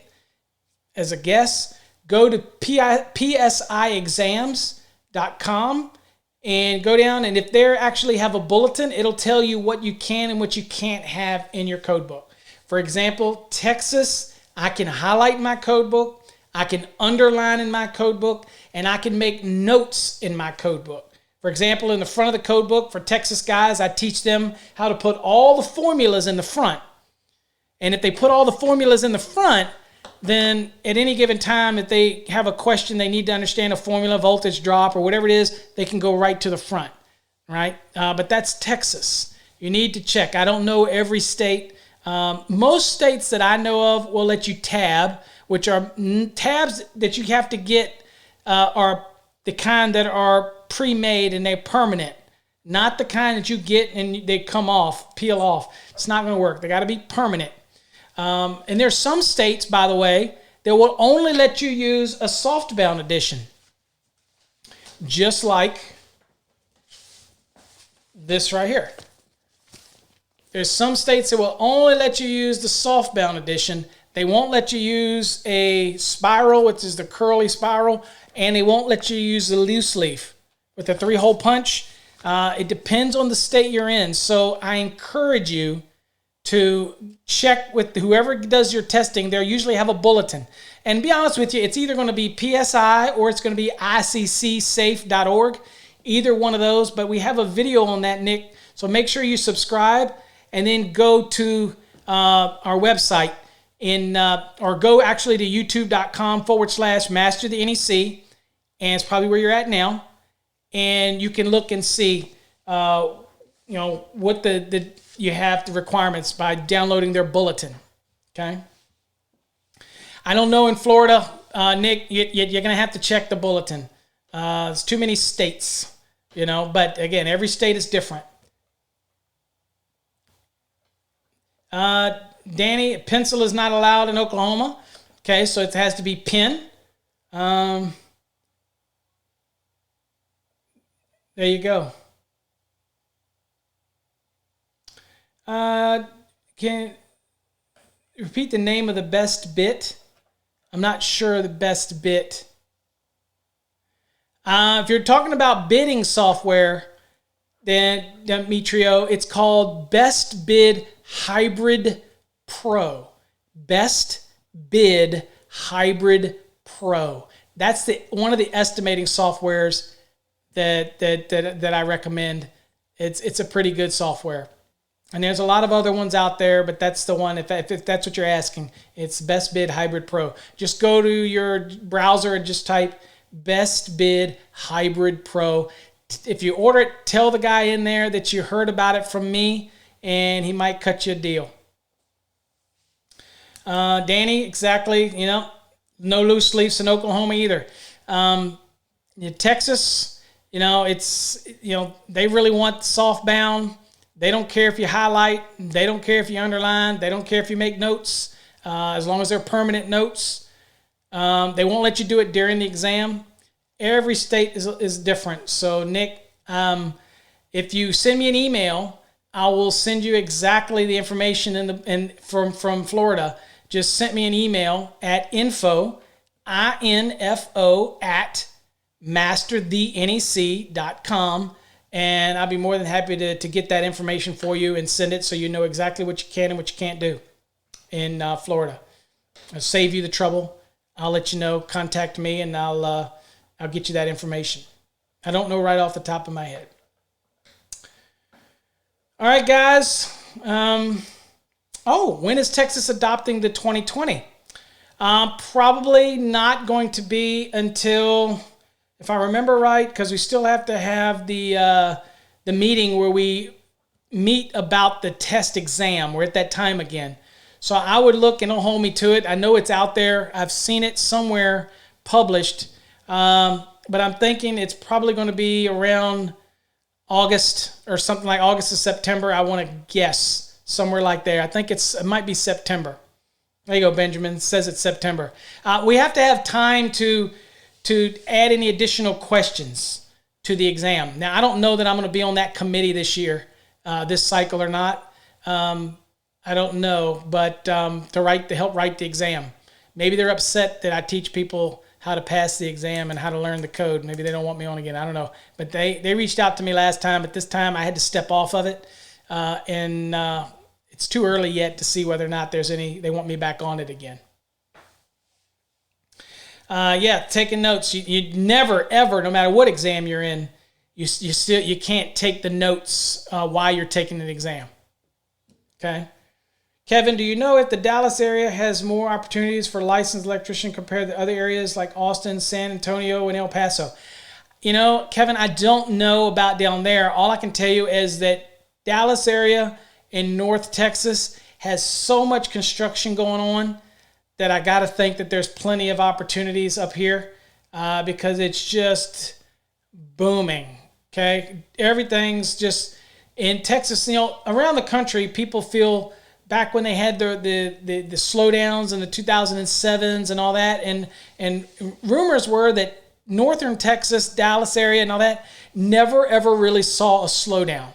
So I don't know I don't know the market in Austin, San Antonio, or El Paso, but I know per capita, the amount of space and the amount of work that's going on, there's going to be more work. I mean, it doesn't take much to drive down through Dallas area and see that there's a freaking crane everywhere. Okay? So now, whether or not somebody scarfed up all the work or not, I couldn't tell you. But I know that there's a lot of work going around that area, and it's moving in North Texas as well. Even in where I'm at, McKinney, Texas area, it is really just, we never see a recession. I don't think they've ever seen a slowdown. Houses are going up like crazy. Subdivisions are going in like crazy. New businesses are coming in. Other big businesses are signing deals to come to Texas.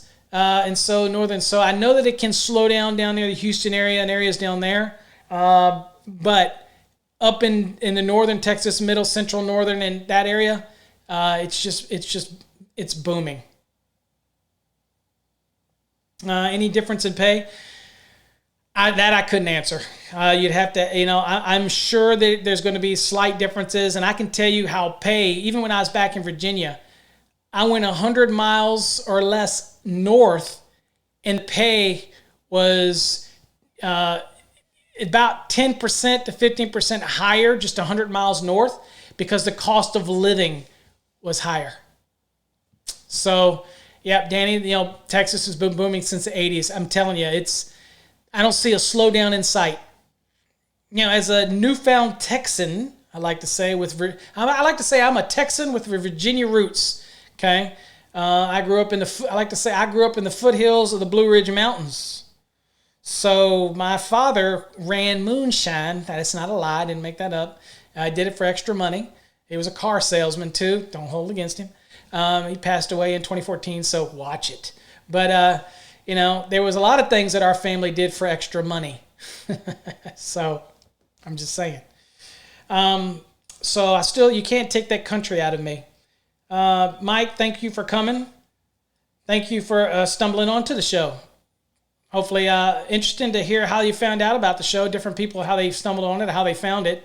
But please share the show. It'll only get better. This is only our second live. Everybody is familiar with my videos and my teaching and my training that we do over on the YouTube channel. But the live show is just something different. It allows me to stay in touch and connect with electricians and bring special guests. Hopefully, you'll go back and listen to last week's show. That was an awesome show. We had the guys from Solid Ground Cords come on here. And I'll tell you what, interesting extension cord. I'm sold. It's an awesome product. And they were on here talking about it. And that show is up there you can listen to. There's no video on it because we didn't have the video thing going. But I encourage you to go listen to that podcast. It was a really good show. You'll learn some things about how all cords aren't created equal. Also, if there's any other person you know that you think would be a good guest on the show, make sure you share them with us, and I'll reach out to them and see if we can't get them on the show. Benjamin, I think Austin is paying a little bit more than Dallas. It might. I don't know necessarily what the pay is either. I can tell you what my pay is up here in McKinney area, that type of thing. As an electrician, I can just tell you that I used to share with people. When I do selective projects here in McKinney area, and I'm very selective in what I do or my electrical company will do, my fee, I'm $85 an hour. That's because my burden is less than some other people. If you don't know what burdens are and overheads and profits, go listen to my podcast that I did earlier when I talked about the issue of estimating and bidding, because I talk about some of those topics in that show. Go listen to it. It's up on our YouTube channel. Do you teach a class to prepare for a master's electrician test? I am not one of those weekend guys, cram course guys, Mike. I don't believe in it. I offer a course. I offer a course called the Fast Tracks program that's available on our website. It literally is the best online course, bar none. I will put it up against any course when it comes to preparing for an exam. It'll teach you what you need to know about the National Electrical Code, and plus, I grade all your competency tests personally, okay?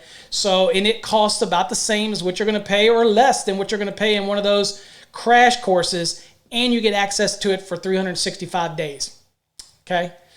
It's available on masterthenec.com. So you can go check that out if you're interested. But no, I don't do any exam prep courses local, and I also do one-on-one. So if there's an area of the code that you have a problem with, if you go to masterthenec.com, then you'll see on there where I do offer tutoring services so that we can identify where your weakness is, and I'll do a one-on-one, and that's a per hour basis that I'll do a one-on-one, and I use some software that we will interact and share screens and work out some things. I do that, but no, I don't teach any classes. And I, when it's, in a classroom setting, I do everything through our course called Fast Tracks. And it's available on our website. Danny, I didn't necessarily see you on. I almost went to bed. Yeah, Danny, we had trouble with the stream originally, and I was trying to do too many things. And again, I should do that while I'm preparing for a live stream. I should do that in an impromptu show, because these shows are going to be every Saturday. And if you're asking how often do we do these live shows, Joel, every Saturday we do these shows, and it's supposedly going to be broadcasting from our website, and that I messed up on as well. So tonight it's only on our YouTube channel, but in the future it will be broadcasting also from our website as well, and you can go there, but you wouldn't be able to have the chat feature from the website, okay? But it's every week, every Saturday night at 8 p.m. Central Standard Time. And during the week, I kind of come on and do a live stream, but I don't necessarily tell you. So I would encourage you to go to our YouTube channel and subscribe, because you'll get a notice when I going to have a live stream, or when I'm going to stream something live. Or the best thing to know is go over and join our Facebook page, because on the Facebook page, I will usually announce that we're going to have a streaming show, and that's another way to get it as well. So I probably should set up a mailing list to send it out. But if I was going to send it out, then I think that's what kind of the YouTube does. It will send out some kind of notice to let you know. Okay, but I'll look into that to see if I can do some kind of notice on that. But usually you get a notice if you're subscribed to the YouTube channel. Hopefully you subscribe. Let's see, what's next? Let's see.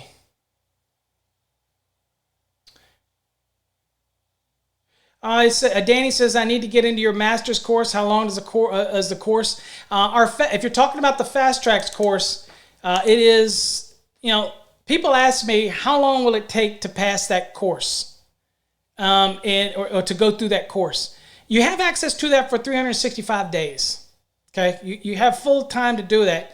But you can do it. I usually tell people the 90 days is that sweet spot to prepare for an exam. And when I say 90 days, that means that you get into course, and at least 2 days a week, you spend about 2.5, 3 hours in the course and in 90 days, you should be able to finish it up in 90 days. If you're casual and you move through it, and you just spend a couple hours a week in it, then, it might take you 6 months, but you have access to it for an entire year, okay, to be able to do that. Now, I'm assuming you're not talking about our Certified Master Electrical Code Professional course. That's this little, where's it at? Right here. This little pin we have right here. That is only available to master electricians who want to take their code knowledge to the next level. Okay? And that's a really tight testing window, and it's a tough course. If you really want to test your ability to be good at code, then this is the program for you right there. But that's available at mycmecp.com if you're interested in that. But you got to be a master electrician to do that. We do have an apprenticeship program for that that gives you more time to study, but that program is for masters generally only in order to get that credential behind your name. But our Fast Tracks program is not geared to journeyman or master. It's teaching the code in general. And so I'm a believer that you don't study for a master's or study different for a journeyman. I think that's a fallacy. Learn the code. That's the part. Learn the code. That's the key. All right. The Fast Track, how much is that, Benjamin? The Fast Track course is $315. And you get access to a full year. You can print off anything you want. You get all of those forms, how to calculate things, all the graphics, special videos, all this in there. And you get the entire access to it. Plus you get access as free to the entire database. And let me tell you right now, there is no better exam prep database than ours. If you haven't watched my video that's out there on what's in the Fast Tracks program, go to our YouTube channel and watch it. You get questions online on the system just like you were in an exam, okay? And you get everything with that program. You even get the book. You can print off any page of the book. Now, people say, well, I want to own it for $315. You don't need to own it. This is the only book you need to own, right here. This is it. My course teaches you how to use this, teaches you how to understand this. If there's certain tables and stuff in there, print them off. We have a neat sheet in there that teaches you how to do calculations for residential, 1 and 2 family, commercial. We have this neat form that teaches you everything. We even walk you through examples of calculations, all in this course. There's nothing like it. I'm getting excited now. I don't even want to get excited. Hold on. I don't even know what to push. Here, listen. I don't know, I'm getting all excited about my own damn course. It's because I'm excited. I wish the masses knew about it. I wish more people knew about it. I can promise you right now, when we sell that course for $315, I do not make $315. Just so you know. The backbone, the LMS that allows me to do the grading, the one-on-one with you, to be able to look at your grades, and every exam. Let me explain something to you. There's over 1,000 questions in the entire program. There's 800 questions in the mega exam prep portal. Okay? That's just in the portal. Every unit, every section has exams. Every one of them. There is no way that you can't become the best you can be if you go through that course. That's why I'm so excited. Other people will sell you $1,500, $1,200 DVDs and sell you books that will go on the shelf and you'll never use them again. This is the book you're going to use. And after 3 years, it becomes obsolete. But you still learn the fundamentals. And that's what we try to teach in our program. I'm not a big believer of those weekend things. I'm sorry. I'm just not. I'm not going to teach you tricks and tips to crap like that. It's not me. I teach you the code.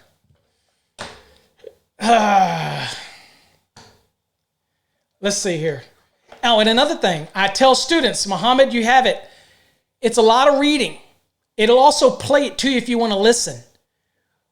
But it's a lot of content. There's a lot to read. There's a lot of units. It's not easy. It's not. And there's a method to doing it right? So, anyway. Let's see what, Benjamin, yes, it works for the masters or the journeyman. Code is code. I want you to learn the code. Trust me, it's the way to go. Don't let anybody tell you that they'll charge you money to go to a journeyman's and then charge you to go to a master's. Code is code. Learn to do it right. It's not brain surgery if you understand the process, right? Let's see. Yes, I was saying it was high. Do you guarantee a pass in exams? Do I guarantee that you're going to pass the exam? Not only you can guarantee you'll pass the exam. What I can guarantee is that if you take that course and there is a guarantee. If you go through the entire course, and again, you got to remember, Pac-Man, I'm monitoring your activity. I'm monitoring everything. If you skip a unit, if you skip an exam, if you skip a submittal for competency, and then you want a guarantee, nope, you're not going to get one. If you finish the course, then I guarantee you'll pass it. Otherwise, I will let you take the course again for free for another year. But you have to finish the course. I kind of get tired where people want something for nothing. So if somebody were to go 3 units in and then go take their test, and then they do the 3 units in, and then they fail the test, and they want a guarantee, and then I go back and look at their history, and I notice that they didn't finish the course, then if you're expecting a refund, it'll never happen, ever. I'm not a guy that makes excuses for people. I know that before I put my name on a program, you will pass the exam if you go through that course and you do all of those questions, all those units. You start getting grades at upper 80%. And if you don't and you submit it to me, then what happens is, when you submit it to me, what happens is I will give you feedback. I will tell you which question you got wrong so that you can go back and look it over, okay? You won't get that anywhere else. I can promise you, if you buy DVDs for $1,200 for a complete package and you get some books, ain't nobody going to be there to answer your questions. Ain't nobody going to do a free chat online. Ain't nobody going to do videos. Ain't nobody going to pick up and answer the phone for you like I do if you have a question. I take care of my people. The people that get into my program or have ever emailed me or contacted me or or sent a text to me always get a response from me. And that's a promise that I can make to anybody. My Facebook page, Mike, is, if you go to Facebook, look for Master the NEC. And then, of course, we have an exam prep one as well called Master the NEC Exam Prep. And they're all over on our Facebook page. You can join them as well. So, again, we all have time constraints when you're doing an exam. That's why we give you 365 days. I am going to be offering a program in the next couple weeks, whereas you can get 2 years access to your program. Now, all the people that bought the 1 year access, trust me, you're going to get your license before then if you go through the program. But there are some people that really want it for longer, and we're going to offer a longer option. And it's not going to be a huge price increase to get the longer option for 2 years. But I've found that that's way more time than anybody needs. In fact, I'm a big believer in the 90-day rule. If you're diligent about it and you got at least 2 days a week that you could spend 2.5 to 3 hours studying, reading material, or let it listen to. You can hear our material. I believe in what's called ballistic training. And that is where you go into it, watch my demo, and you highlight it, you let it read it to you, and then you follow the bouncing ball, and you'll retain it a lot easier. And then you look it up in the code book.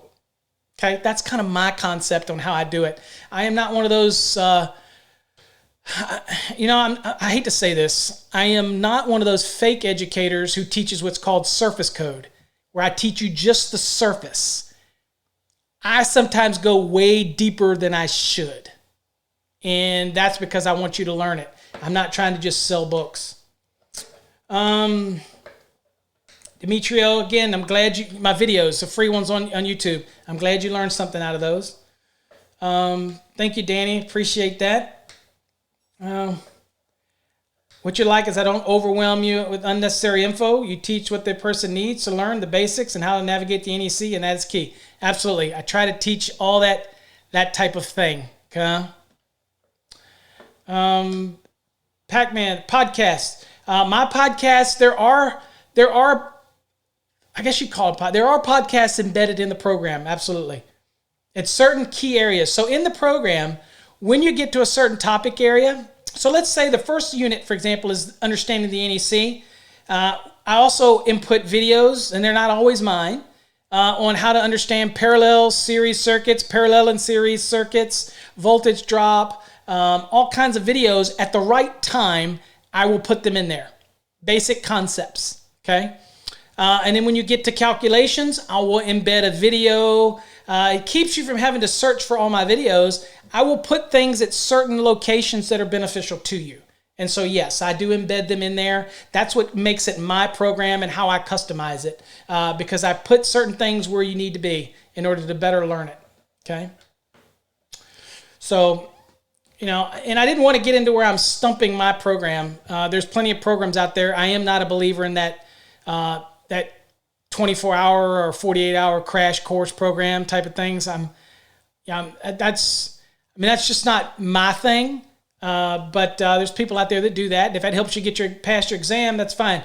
My goal with the Fast Tracks program or any teaching that I do is beyond getting the exam. That's kind of why I talked about should I keep learning concept in one of today's topics. Yes. Keep learning. Keep moving forward. It's important. Keep learning. That's the key.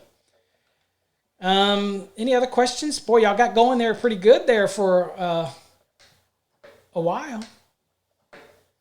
But yeah, Pac-Man, as far as, here's my guarantee. Otherwise, people that know me means that program, if you go through all 17 units of that program, you're going to know the code.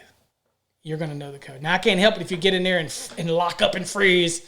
I have some videos on a podcast on that as well, how to relax for an exam. But if you do that, I can't help that part of it. But and also a lot of people, I tell people this: if you have trouble passing an exam, here's another guarantee I make. And many people know this. People that have taken my courses before know that I do the tutoring services. I am also known to reach out and we do a live tutoring session. And what I do during those tutoring sessions sometimes is that I'm trying to identify your weakness. I will ask you certain questions. I will ask you certain things to identify your weakness so that we can find out where your weak point is. When you take an exam, usually they give you a printout, and if you fail, it'll identify where your weaknesses are. And if I can identify those weaknesses, of course, I want to bring everything up, right? I want to bring all of your knowledge up. But if I can identify where you're weak, then we can focus on that weakness. So a lot of times I'll do one-on-one tutoring sessions for people because I really think they need the help. And I'll take the time to do that, okay? And many of them I've done for free. I wouldn't do all the free videos if I didn't occasionally do one-on-one with students for free. And I don't do this just to hear myself talk. I truly want you to be successful and pass your exam. That's the end of the day. That's means the most to me to make sure. And I love the emails I get every day, text messages I get every day. I have personal people that will text me, message me. I don't go on Messenger very often. So if you need to contact me, Messenger is not the best way. Email is the best way. I should tell you, one of the best ways to get me, I am 50, I act like I'm 20, is on your phone, is go and download the app from our website. It has a forum in there. Post questions in the forum. You can reach out to me from the forum, from that directly. So get that for your phone. So we have a free app. It's from Wix. That's Wix, so don't let that freak you out because I use Wix for everything. They do all of my payment systems because it's very secure, and I use PayPal for everything because they're very secure. People say they don't know if PayPal is secure or not. I think it's very secure because they have a good system of arbitration. They have a really good system of protecting the buyer as well as the seller. And that's what it's all about. I don't use this third party, which you don't know who's doing what in the background. I'm pretty confident about PayPal, so that's why I use PayPal for everything. So at the end of the day, I think it's worthwhile for everybody. I will say I've got new stuff coming. We are producing new shows for the 2020 NEC that will cover things like that interesting example D3 that was pointed out earlier. We are going to actually have a lot of 2020 shows coming out teaching that different things because there's some significant changes. For example, derating demystified, the one that people have watched. I think that's been one of my most watched videos. How to do adjustment and corrections, that has got to be totally redone because the code's changed. It's not changed the concept, but the location of the code references have all changed. So it went from 31015B2A, 31015B3A, to now it's 31015B1, or 31015B and 31015C. So it's been a little bit of a change, and ampacity tables have all changed. So no longer is it 31015B16. Now it's just 31016. So there's quite a few changes that took place. Calculations have changed a little bit. Again, for commercial buildings, we don't have to do 125% for the continuous load, for example, for lighting.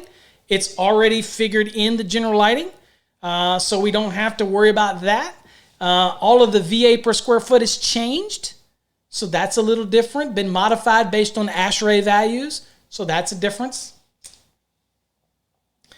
Yep, time management, Danny, is real important, and I think I do a video that that talks about doing it in waves because really you need to build up what's called a bank of time.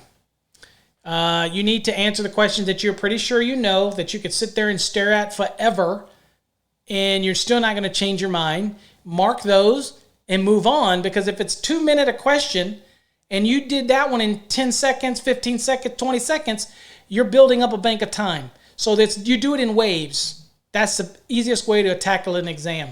And it's the less stressful way to tackle an exam. Let's see here. Patman, how difficult is it for a residential electrician to get an intermediate with no commercial experience? I'm not. So whatever state you're in, they must have intermediate. Must be the equivalent to a master's or whatnot. To be honest with you, Pac-Man, you're learning the code. And when you learn the code, doesn't really matter because residential is only a small segment of the National Electrical Code.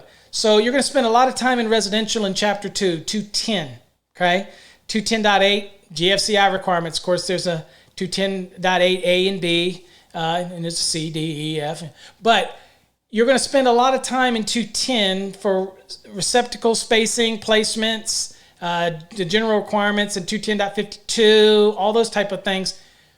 That's residential in a nutshell. But when you get into the commercial aspects of it, where you're getting into intermediate or even a master's licenses, you're going to start to go into. So be honest with you, you might not have the hands-on for some of that stuff, but many people can still pass the exam because you learn to navigate the code. Now, that's not a substitute for going out there and taking on jobs once you get that license that you're not prepared for.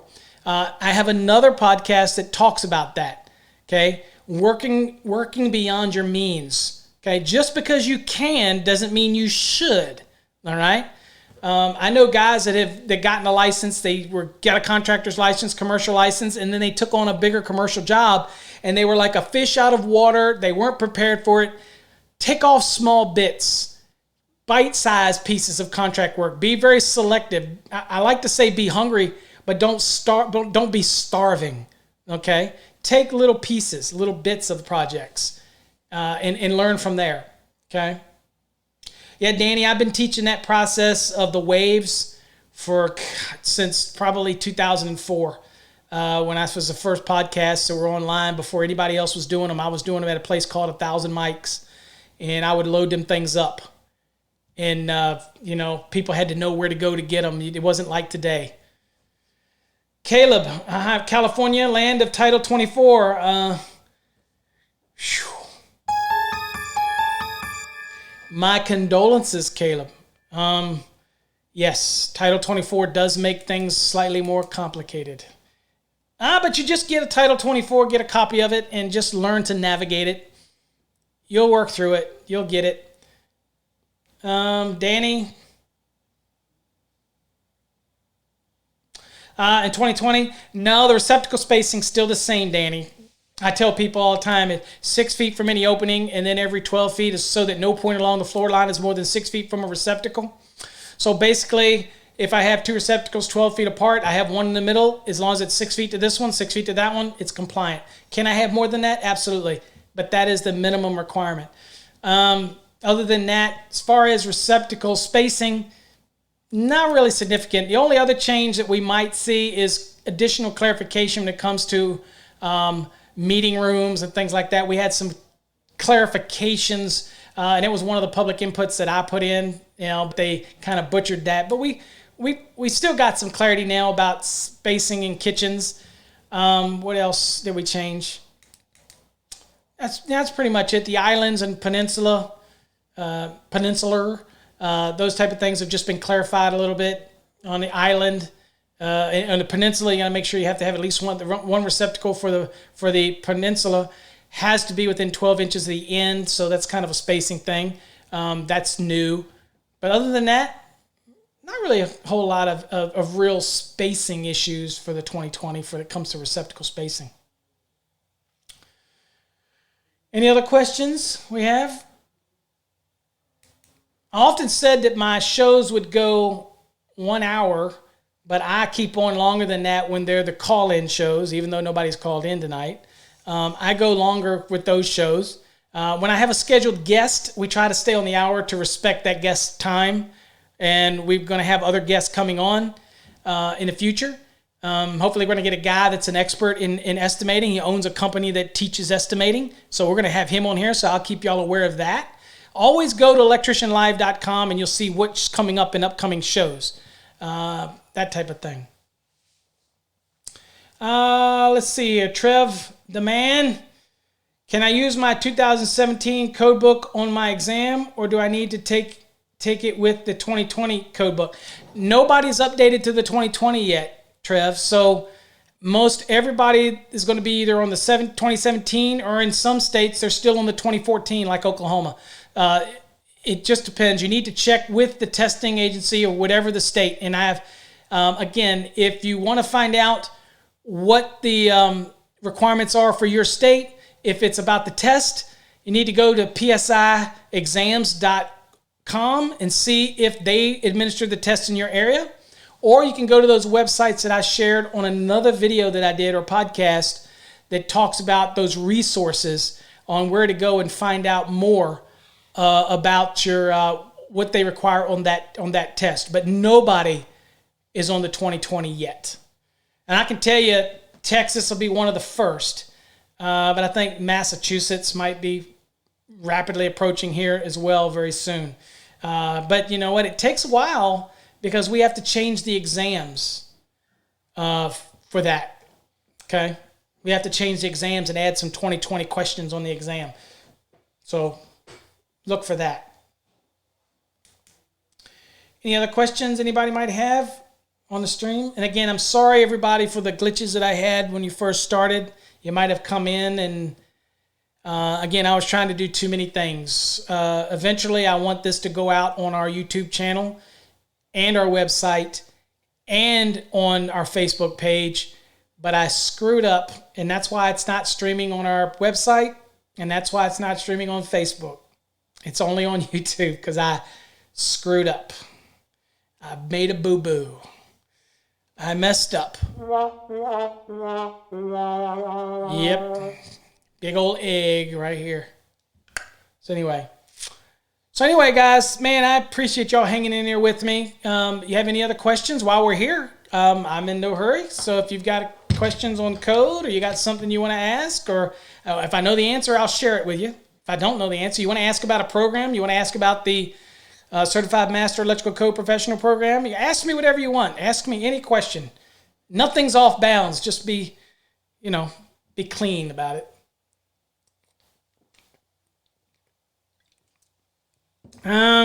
Pac-Man. So is Fast Tracks the best for getting ready for a test? Well, my personal opinion, absolutely. It is no better program to me because you also get the questions. Over 800 questions online, just like how they're on exam. And if you get it wrong, it'll even tell you where in the code book to go to look up the answer so that you can learn from it. Now, yes, we also, Pac-Man, we do have what's called Electrical Exam Questions Program. That is only the questions. When you do the fast track, you get all of the questions included. So for a little bit more, I can't remember, it was $50 more, you get the entire program. Okay, but yes, it's the same package for the question program, definitely. Thanks, Trev. I'm glad you like the videos. Again, we got a bunch of new ones. People have been saying lately, Paul, you're doing an awful lot of podcasts and so few videos. That's because we're working on new videos and I don't like to release them yet. So we got new stuff coming. So just hang tight. We're going to flood the YouTube channel with new videos. Just give me time. I'm working on a new board and new audio, and you saw my glitches I had tonight. So I just want to make it right before I do everything. Oh, I am excited to tell y'all that 3 books that I co-authored are coming out. I'm not trying to sell books because I do not get a residual for that. So don't think that I'm pushing them to make money. I signed as a co-author. You get paid to do your part. The author is the one that gets the royalties. I don't get any. But we have 3 new books coming out. And I'm co-authored with a friend of mine called Phil. His name is Phil Simmons, and they're from Cengage, and it's a residential, it's commercial, and a grounding and bonding. Everybody knows I'm a grounding and bonding freak. So we're going to have a special show here live one evening on grounding and bonding, and we're going to go over every topic that I can think of for grounding and bonding. Get excited about that one because I love grounding and bonding. There's a lot of myths out there. Wow, you'd be surprised. But anyway, those new books are out there. In all of my courses, I love the thing that people ask me, and this is another thing. I guess I should say this for somebody that might be interested. I have a course on commercial. So it teaches you commercial. I have a course on residential. I have a course on motor control. I have a course on grounding and bonding. I have the exam prep course. Okay. I have other courses, and they're all priced the same. That was a part of the deal that I made. Now, in the program for residential and commercial, there's a lot more units. It's a lot of material. You have a year to be able to finish those, and that's really all you need because that's like a 4-year school program. That's what we wanted to do. We actually wanted to create a 4-year curriculum. So I've got the residential, I've got the commercial, I've got the, we actually have an industrial program as well. So residential, commercial, industrial program, and then I have the grounding and bonding. That's like a 4-year program, okay? Now, I don't sell a 4-year bundle, okay? But I sell it as a 4-year program, and to go through that, and you get this real nice certificate and plaque if you can finish all 4 programs. Okay, but it's like going to school. That's a serious commitment. But if you want to learn everything about commercial, we have a program for that. Residential, you want to learn all the. Let me tell you who buys the residential program: the electrical contractors that have a bunch of people and they don't have the time to update their training. And so what they'll do is they'll register them into our course, and we turn in the grades each week to the administrator with that company. So we might have a residential course that's got 15 students in it. And they're all working together, all working at their own pace. We monitor their grades and we send a weekly report to the company. So if you know any company that's got 15, 20, whatever number of electricians, apprentices, and you want to get them all on the same page, learning the code the same way as they're working on the job during the day, and you want them working at night on homework, then look at our courses. Help us out. Share that. And we can set them up for that as well. So we have a neat program for all that kind of stuff. You can get all of that at Master the NEC. Okay, I didn't want to do a commercial, but there you go. We don't just have exam prep. If you want commercial ins and outs, we've got that program as well.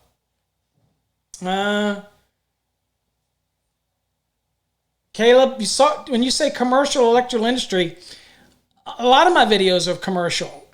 You know, you're not going to see me out on a job site. You're not going to see me out showing you pulling MC through studs. So I teach you commercial.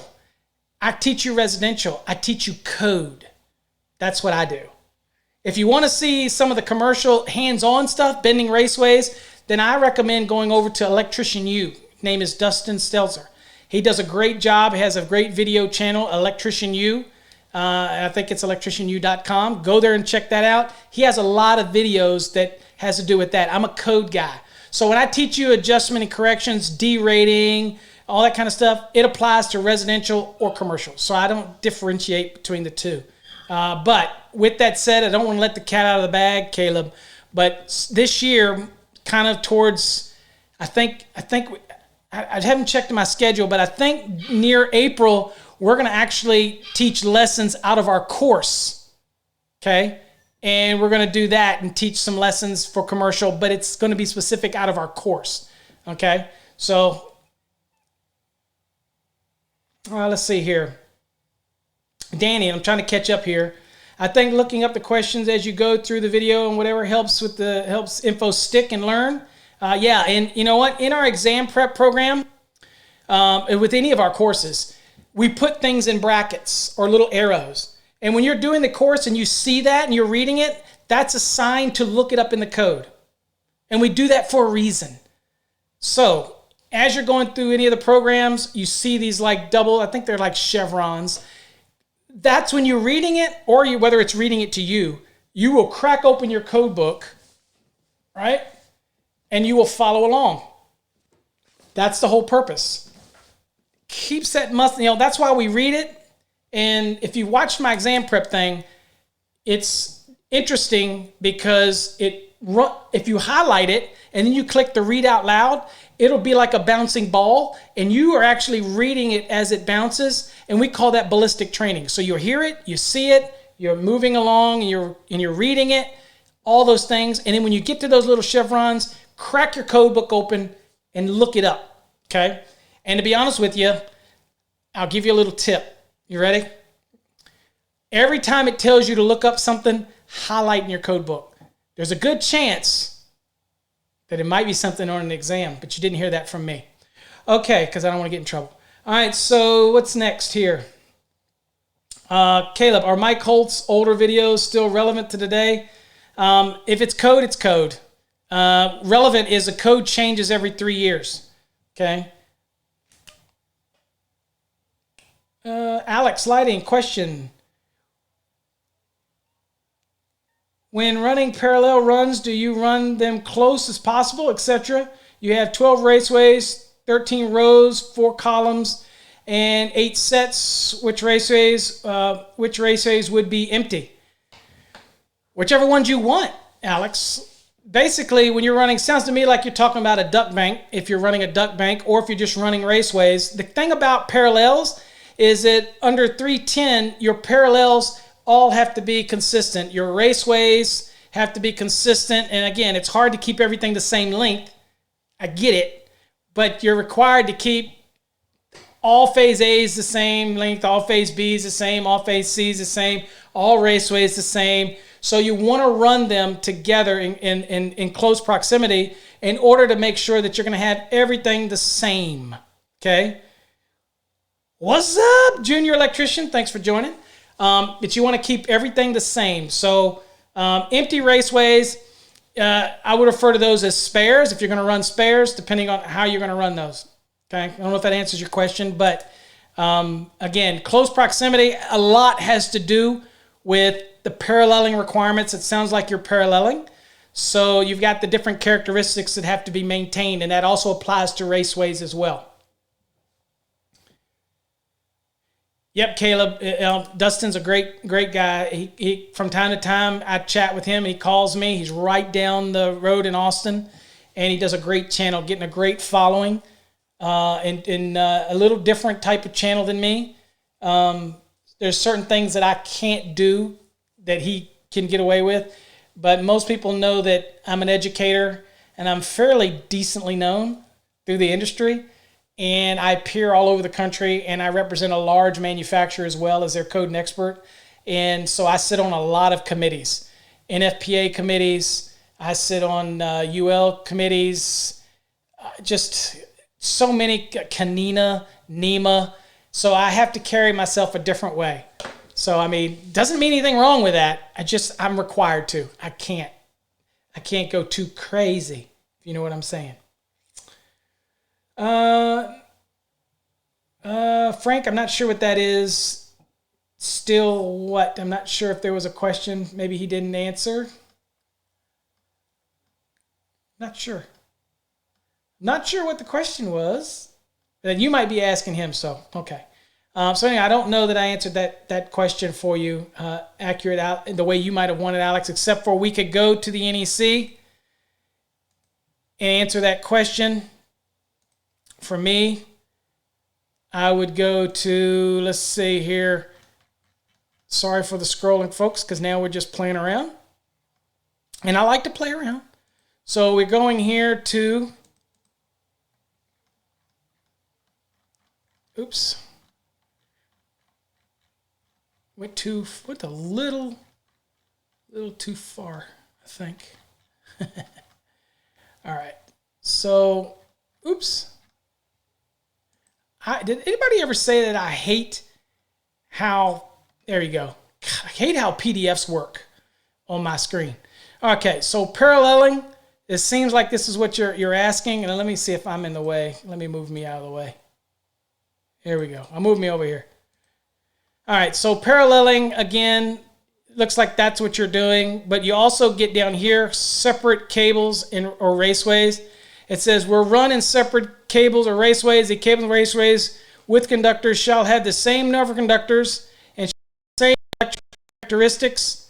Conductors of one phase, polarity, neutral, grounded circuit conductor, or equipment grounded conductor shall not be required to have the same physical characteristics as those of another phase, polarity, neutral, blah, blah, blah. Okay? But you want to keep the same characteristics, and it has to do with what do we see up here? They have to have the same length, have to consist of the same conductive material, that's per phase, mind you, and have the same circular mill. So interesting enough, what that means to a lot of people is if phase A is copper, phase B could be aluminum, and phase C could be copper again. All of phase A's conductors have to be the same length. And if my raceways are different, then it could affect the length of the conductors that are inside of the raceway. So that's why we try to keep them all close proximity together as you can. Let's see what else we have here. Oh, Mike, the app. Go to the website, and you'll see the link at the website. It's a Wix app, but it's tied to us because everything I do is with Wix. I love their platform, their ease of operation for website design. Years ago, I used to create the HTML, and what a headache that was. Now it's so much easier to do it through Wix. But go there, you'll see the app. It'll be a download link that's there, and you just click on it, and you can download it. And it should give you everything you need to download it. Let's see here. I'm sorry, unknown. Let me read it here. It says, if the name of the EGC was changed to equipment, but no, it's not going to happen, unknown one. Okay? It's not going to happen. They've tried it for 2 cycles. I'm on grounding. I'm on code making panel 5. We are so used to, we know what an equipment grounding conductor is. It serves a bonding function as well, but I am sure that people will submit it again, and I'm sure the gentleman down in Florida will submit it again. not the gentleman on here from Florida, but most people know who I'm talking about. It's just not going to make it. It's not enough support on Code Making 5, and nobody's made a good enough argument to change. Do I think it would be easier? I don't know, be honest with you. Because, be honest with you, if I call it equipment bonding jump conductor, it still has a grounding function because it ties everything back to the source or back to the service, which ultimately is tied to ground anyway. So once we change it to equipment bonding conductor, which does serve that role, somebody will then complain that it's really connects to the earth, so it should be a grounding conductor as well. So, and that's always been our argument on Code Making Panel 5. Is it worth the change? We've been teaching equipment grounding conductor for years. Is it worth? And nobody so far has submitted enough compelling information to get us to change. I'm not saying to be wrong. I mean, as long as it does the function, it'd be fine. But there's not been so far enough compelling reason to change. For those that struggle with the EGC being a bonding conductor as well, then yes, it will help those people, definitely. But at the end of the thing, I spent a lot of time in our grounding and bonding book that was put out by Cengage, shameless plug again. That book spends a lot of time defining the role of an equipment grounding conductor. And of course, we got an informational note under the definition of equipment grounding conductor that reminds people that it is bonding. So if we flipped it, don't you think that there's a possibility that somebody would want to now have an informational note saying that it also does grounding as well?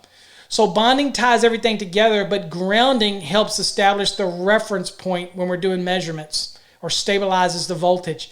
So 6 of one and half a dozen of the other. Teach people that equipment grounding conductors serve multiple purposes, and I think we'll all be okay. But never say never. I'm sure somebody will submit it to Code Making Panel 5 again for the 2023, and we'll look at it again. So it could happen. The 2017 cycle, it shot down. It wasn't argued well. 2020, it was shot down again. I'm sure that it was submitted in 2014 and it was shot down. I don't remember. I wasn't on 5 at that time. So I'm sure it will probably again. But no, definitely, I encourage you, if you can submit something that will convince the Code Panel 5, then hey, you convince me, I'll be your advocate. I sit on Code Panel 5. I'm a principal on code. I'm one of the voting members of Code Making Panel 5. So I'm more than happy to listen. What I don't want to do is cause more confusion by changing the definition, and now we still have to add notes to make people aware, informational notes aware of what it does. I think it's not broke. Don't fix it. Just my opinion. Yes, thank you, Kevin. Yep, go to electricalcodeacademy.net or electricalcodeacademy.org, electricalcodeacademy.com, or go to masterthenec.com. Either one of them right there at the top.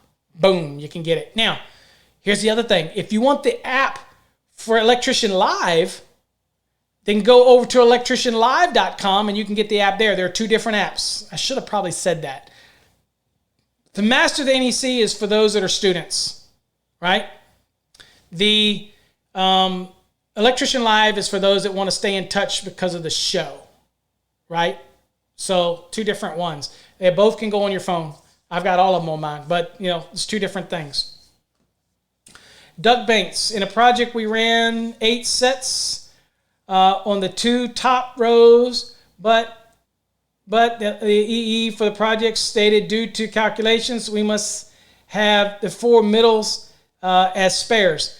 He might have been getting spacing. Now, what you have in the National Electrical Code, and I'll actually show you. The first things first, a duct bank typically is 2001 volts and higher. Even though you put raceways in the ground for 600 volt applications and less, people want to refer to those as duct banks. I refer to those as conduits in the earth. Okay? That's how I refer to them. There was a change in the 2020 code that separated the medium voltage, 2001 and higher, up to 35,000, and moved it into Article 311. In the 2017 code, it's all lumped together in 310, which was confusing for people because immediately it goes from normal conductors and normal voltages. All of a sudden, it jumps into these duct banks, which were dealing with applications of 2001 and higher. So if it was a duct bank, because of the RTO, the ground, the electrical engineer might be right as far as his spacing. And it might be also that he did this because he doesn't want what's called mutual heating from the other raceways that are near it. Now, are they still all together? Yes. Okay, so they're all still being run together. They're just running in a duct bank configuration. And that's the engineer's call, and they can do that. But what I wanted to show the code, kind of let you see what I was talking about, is down here in when you get to 310, what has changed in the code is, let me go back. So you see these configurations right here? There's different, the spacing. This is an extra one here, no for significant reason. This is just a 3. You wouldn't do a 3 in a triangle, so you'd do a 4 because this is all spacing configuration. But you'll notice that these tables here, all of this type of stuff is dealing with 310.60. So you see here, electrical duct banks, all of them dealing with these are dealing typically in applications where you're dealing with the duct banks are going to have something to do with 2001 volts and higher, because you get down and you start looking at these tables, and in not all cases, but there are applications where the duct banks come into play, and that's what you're dealing with down here. Okay. So here, 2001 to 5,000, 2001, and there. Here's again 2001. Here's 5,001 to 15,000. So all of these tables, which are referencing these different types of duct banks, okay, and applications. All right.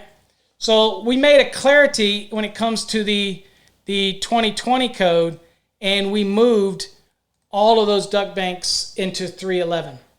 Okay, and I could show you that just to kind of give you that, that idea. That might be an engineer's design, but if you go in 310, for example, I just want to show you folks, and I'll do it in my hard.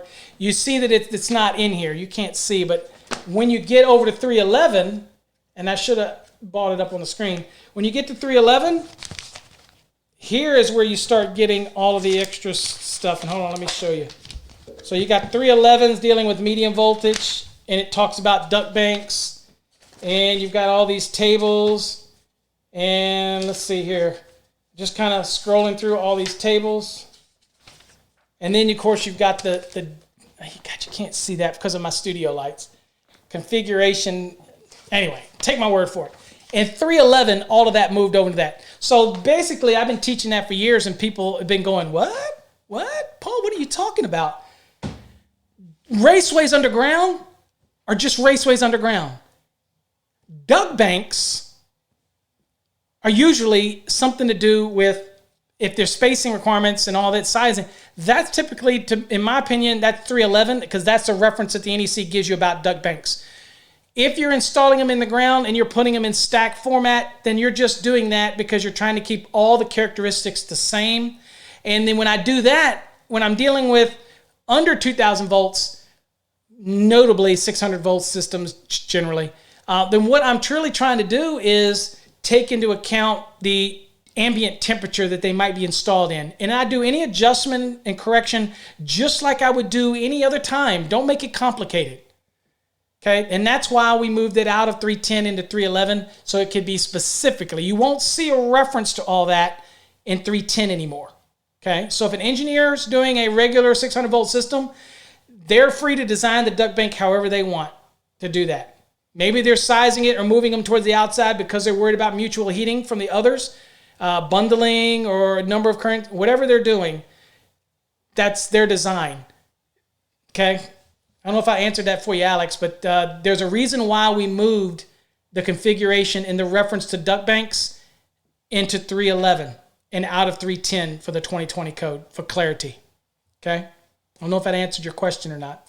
I tell people more often than not, when you're putting raceways underground and they're regular raceways, 480 volts, 600 volts systems or less, Just treat them like you would anywhere else. Know your ambient temperature, know the number of current carrying conductors, all those type of things.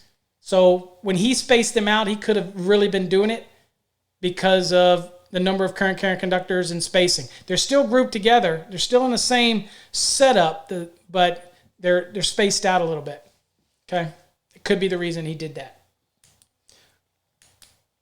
Engineers do some weird things, and they also a lot of times will use specific software like ETAP and the configuration, and they'll move the raceways around in the configuration of the setup in order to optimize the temperatures and things like that because they don't have mutual heating. Okay. Any other questions?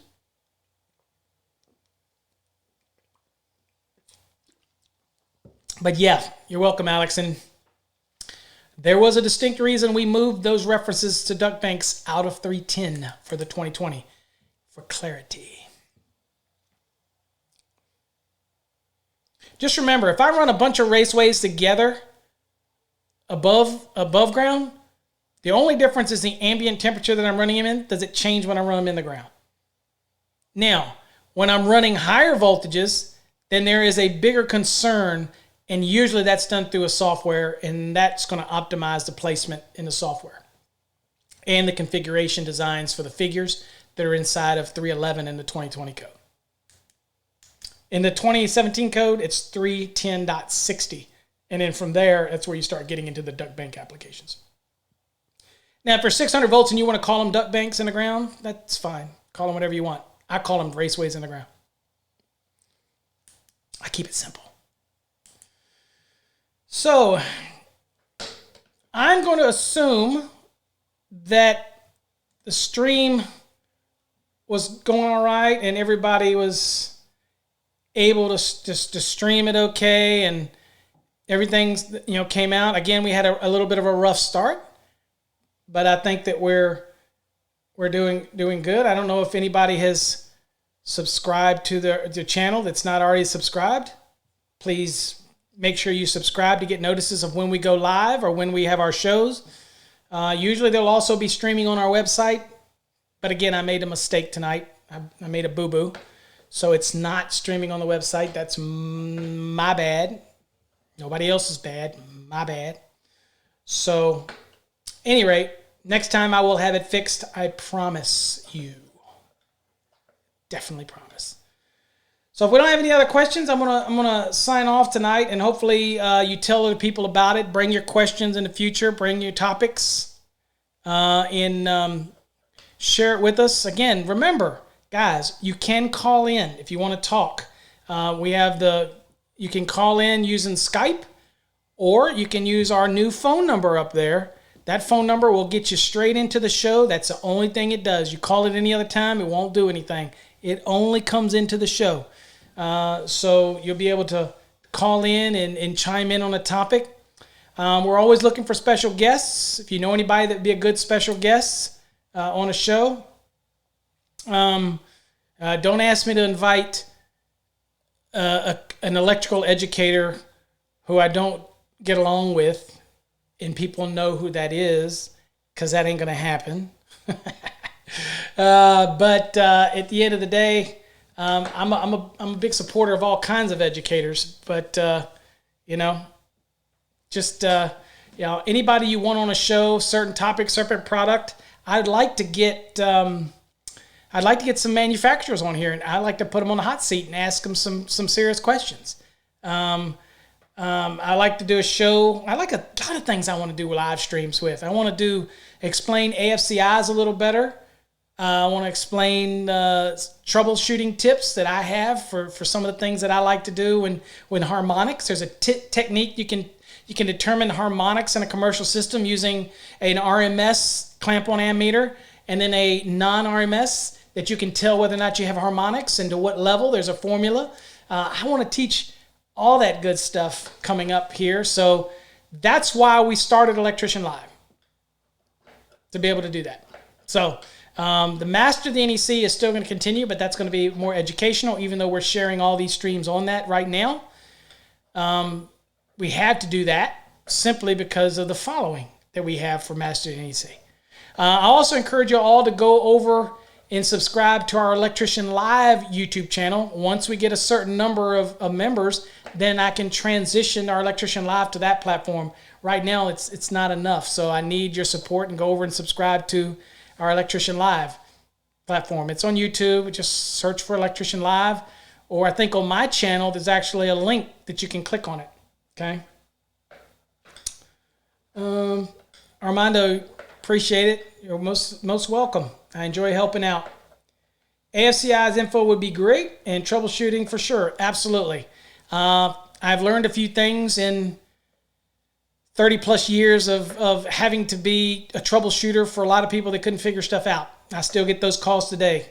And that's one of the things that I do here in North Texas that I like. There's a lot of local electricians who still call me out when they have a weird situation. And rather than spend half a day on it, usually I can get there and sort it out pretty quick.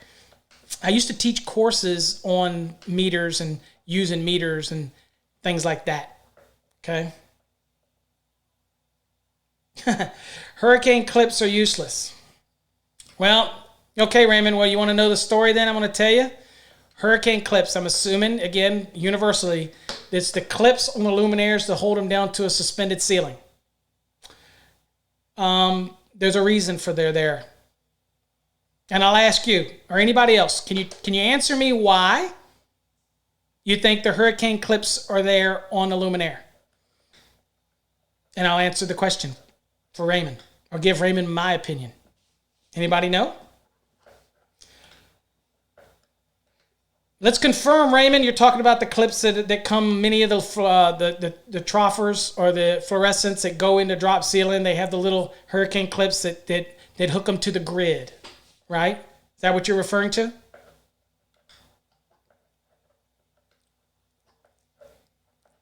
I know we have a delay, so I'll give Raymond a little bit second to reply, or anybody wants to reply about the hurricane clips.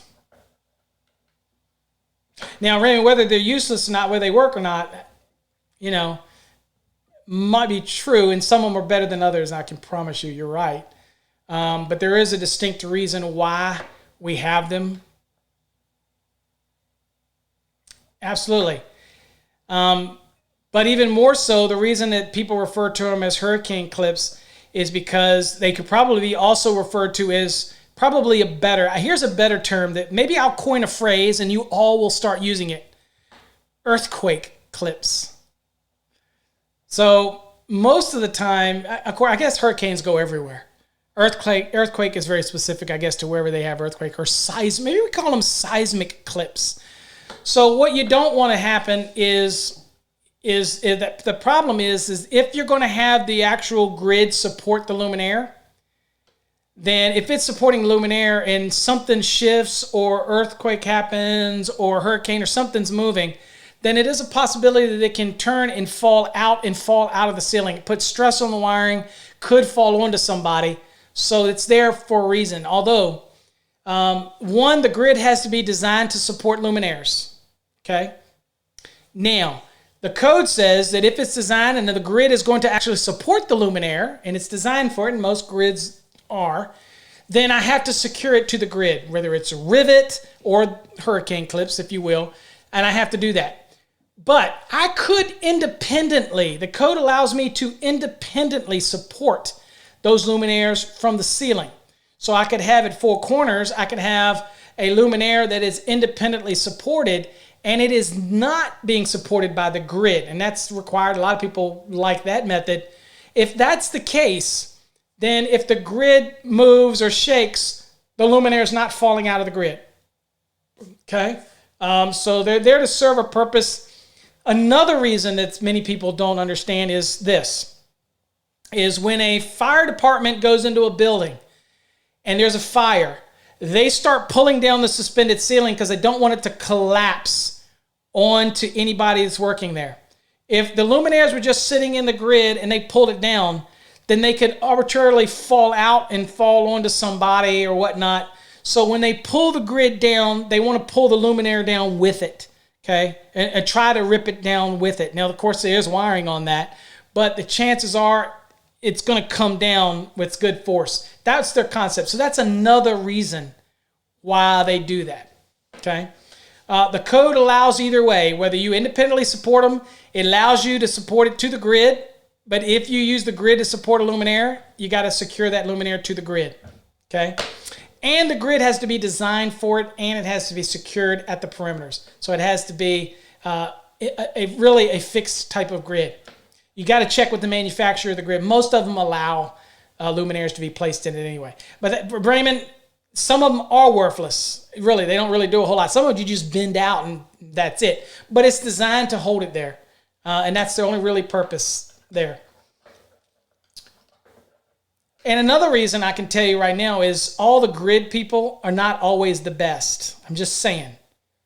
And it's not easy. I've tried to put in grid before. It looks like crap. Okay, so they're not all the best. But the important thing about it is sometimes you put that grid can shift a little bit, and the last thing I would want is the luminaire falling out, especially if it's over top of workstations. Okay, now what if the luminaire is really high and it falls out and it pulls that clamp on the back off of, which usually in the back of a fluorescent luminaire, it's just a back plate that the connector and the flex will connect to. So if that falls loose, that sucker will pop right off, and all you're holding is the wire nuts, and those will pop off, and that light will literally fall, and it could kill somebody. Okay? So if it's not independently supported, then if the grid's going to support it, then I want to make sure that I'm actually supporting it with some type of clip. Now, if you don't use the hurricane clips, that's fine. There is other types of products out there to use, but some of those luminaires come with the clips already in it. So that's just my take on it, Raymond. They could be useless in a lot of applications, and some of them are cheaply made. But that's kind of my understanding. And when I worked with Nemo, it kind of came up sometimes with the luminaire guys. That was my understanding on why we have it. Okay? I don't know if that helped any. It doesn't change your mind, because if they're funky to work with, then they might be useless. I don't know if that changes any minds or not, but there you go. That's the best I got on that one.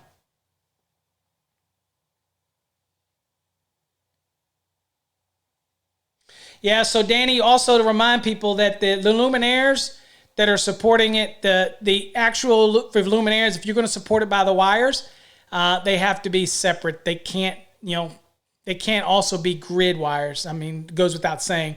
But they're separate just for the luminaire, if you choose that method. Again, if your grid is designed to support a luminaire, then you can put the luminaire and drop it in the grid. But you're going to have to connect it to the grid.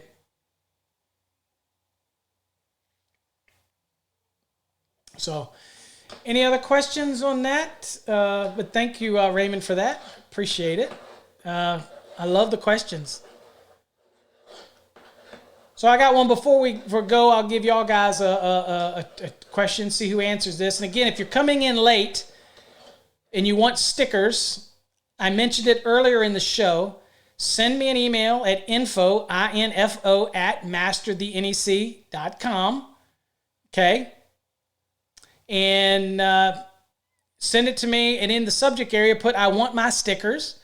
And in the body of your email, put your address and what additional sticker you want other than the podcast sticker. So if you want the Code Mafia sticker, go to our website if you want to see what those look like. They're all available on our website. Under the store, you can go and you see a whole list of the stickers. If you want the Code Mafia, let me know. If you want the Code Wizardry or Electrical Wizardry, let me know. If you want the one that says Master Electrician, let me know. If you want the one that says Journeyman, because if that's what you are, you want to know. If you want the generic one that just says Electrician, let me know, and I will send them out to you. And I will send you also a couple of our pins. Pins, you always got to have some pins. So I'll send you some pins too. And we'll take care of. And the shipping for these are paid for by those that give donations during the super chat. So you can always donate. And we donated last show, so we have a little bit of money for the postage for when people donate. But that's what we're doing. We're using, I like to call that electricians donating for electricians. There you go. So we have that option as well that's available for you in the future if you ever want to donate to the chat. there's a little money symbol that should be down at the bottom, and that's what you use to donate to the show. And we use that for the shipping of products that we'll send out to people. Lastly, y'all probably aware of our shirts. Here's my shirt. You can't really see it. Get it up right there, podcast. But we have, and it's on the back as well. I don't know if you can see this. Check this out. Hold on. Look at here. Look at that. That's our official podcast shirt. But we also have the ones in the Code Mafia, Electrical Wizardry, Master. We got one that says Master Electrician, Journeyman Electrician, and all kinds of different stuff on our website. We got mugs. We got phone cases with the logo on it. Share the love. Somebody that gets our stickers, I want a picture of it or video on your hard hat so that I can post it on our website and stream it in one of our live chats. That would be awesome. Just so we know you're wearing the stickers. And the shows will get better, hopefully. I'm always open to topics and having conversations. Remember, you can call in, okay? So that's the number across the top of the screen. Or you could use Skype and call in if you want to talk to me live on the air. Encourage you to call in as well. So, all right, folks. Well, there you go.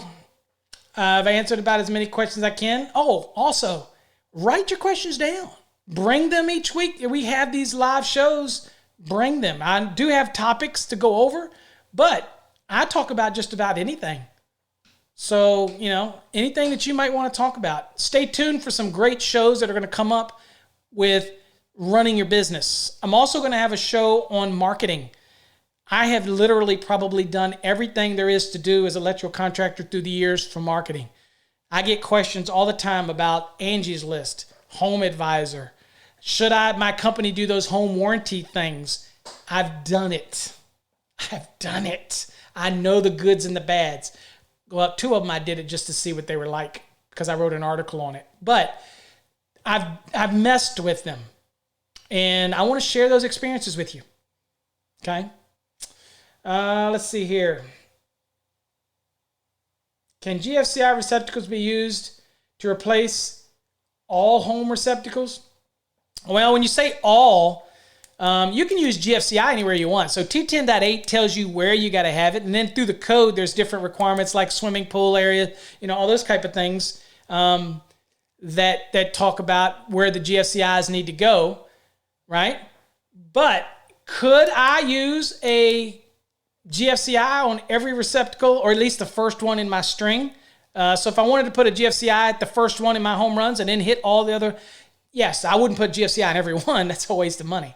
But if many people are today, be honest with you, I know a lot of people that are actually putting a GFCI in the very first one in the circuit, or they put them in the panel. Probably cheaper to put it at the first receptacle. And they're putting it in locations where they wouldn't be required to have it. And you're perfectly okay to do that if you want. It's not going to hurt anything. In fact, it just raises the level of safety even more. So we have certain areas where you're required to have the GFCI, but there's a required. Other places, it's optional, but nothing in the code says that you can't unless if you want to, go for it. And as long as one is available for the different the ampacity values that you're talking about. And in fact, in the 2020 code, we are expanding the requirements for GFCIs as well. Even in those areas that require GFCI, but we're expanding the voltage rating on the GFCIs. So you're going to see the 15 and 20 amp application under the 210.8A for dwellings. You're going to see the 15 or 20 amp application disappear. And it's going to be very much driven on the voltage and the overall ampacity. So a lot of those changes. But to answer your question, yes, you could generally receptacles anywhere you want. I wouldn't put them in every one of them. I'd put them at the first one. It protects everything downstream, and you're good to go. You're welcome. Hopefully I answered that question for you. Any other questions? I'll go for 3-hour stream. We've been doing this 2 hours and 56 minutes, or at least I have, and I'll end it here at 3 hours. But unless I get a pressing question that comes up, about our courses, our program, anything you want to ask me. People have asked me before in other private chats, do I answer personal questions? Absolutely.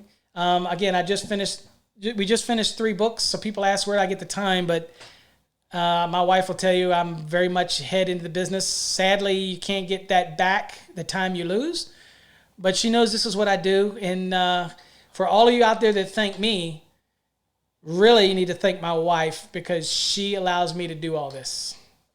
Best thing that ever happened to me. But she lets me do all this stuff. So, and she encourages me to write the books and write the articles. We also have a newsletter about the code changes. I never mentioned that.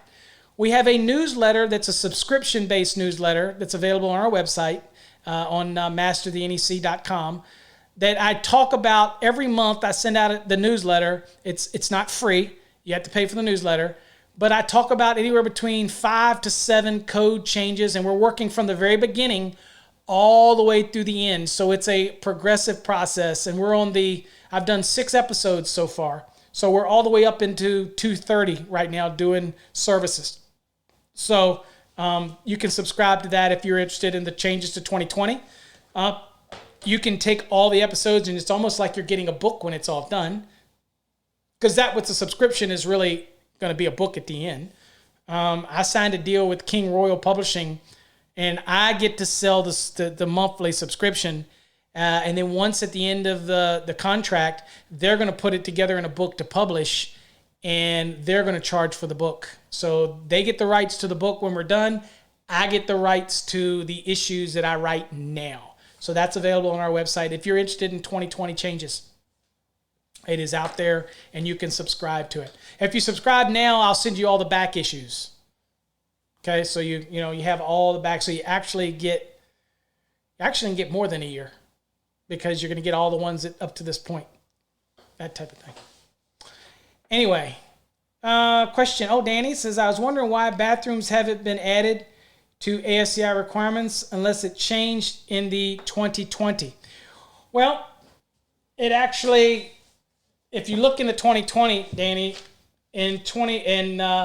there's a couple places that it did not change, and we almost had it go everywhere in the 2020. It was a big debate.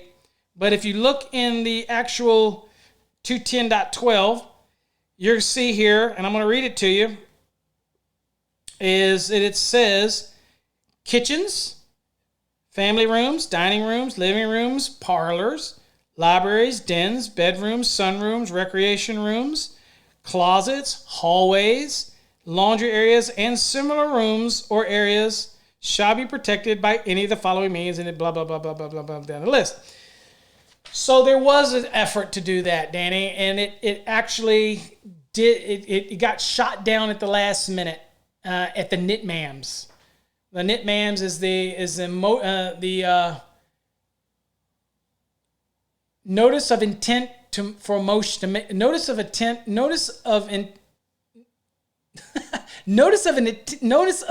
to make a motion, something like that. Yeah. So it was failed right there, and that was the last minute, and that was actually down in San Antonio, but it almost got to go everywhere. Okay. The biggest controversial change when it comes to GFCIs that I don't like in the 2020, let me back. I shouldn't say I don't like. The biggest change that had happened was in the basements. It used to be if it's an unfinished basement, then you GFCI it. Now it's all receptacles in a basement, regardless of whether or not it's finished or unfinished, because they said basements could flood. So, I mean, my argument is, what's next? Here in Texas, we a couple of years ago, we got real bad floods. So do you want me to GFCI my living room now because I have a slab and it could flood? Basements that are designed as basements today are treated not to flood. That doesn't mean they might, but they're treated. So at the end of the day, that change was going to require all receptacles in a basement to now be GFCI protected. So that was a change that was significant for the 2020 code that you have to all be aware of.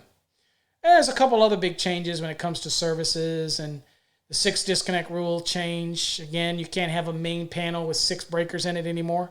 You can have 6 individual enclosures, but you can't have one main panel, which were very common for us to bring in and hit a bus bar, a main lug only, and then have 6 individual breakers under the 6 disconnect rule, right? That's gone for 2020. You can't do that anymore. You can have switchgear with individual sections, and it has a main breaker in each section, and you're okay. But you can't have the 6 disconnect rule anymore. The other big change is the emergency disconnect requirement. That has changed.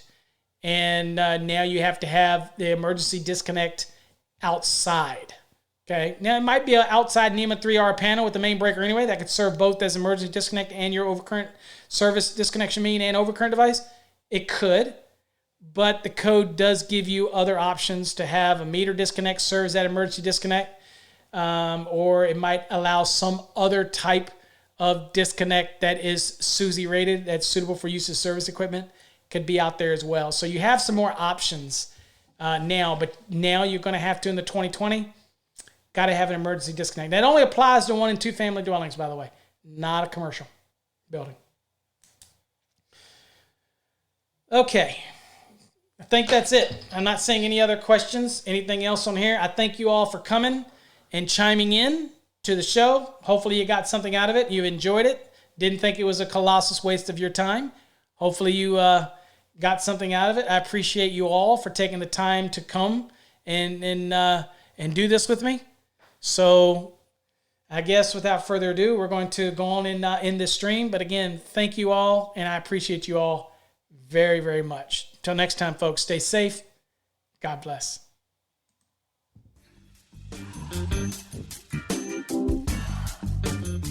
You've been listening to Electrician Live with your host, Paul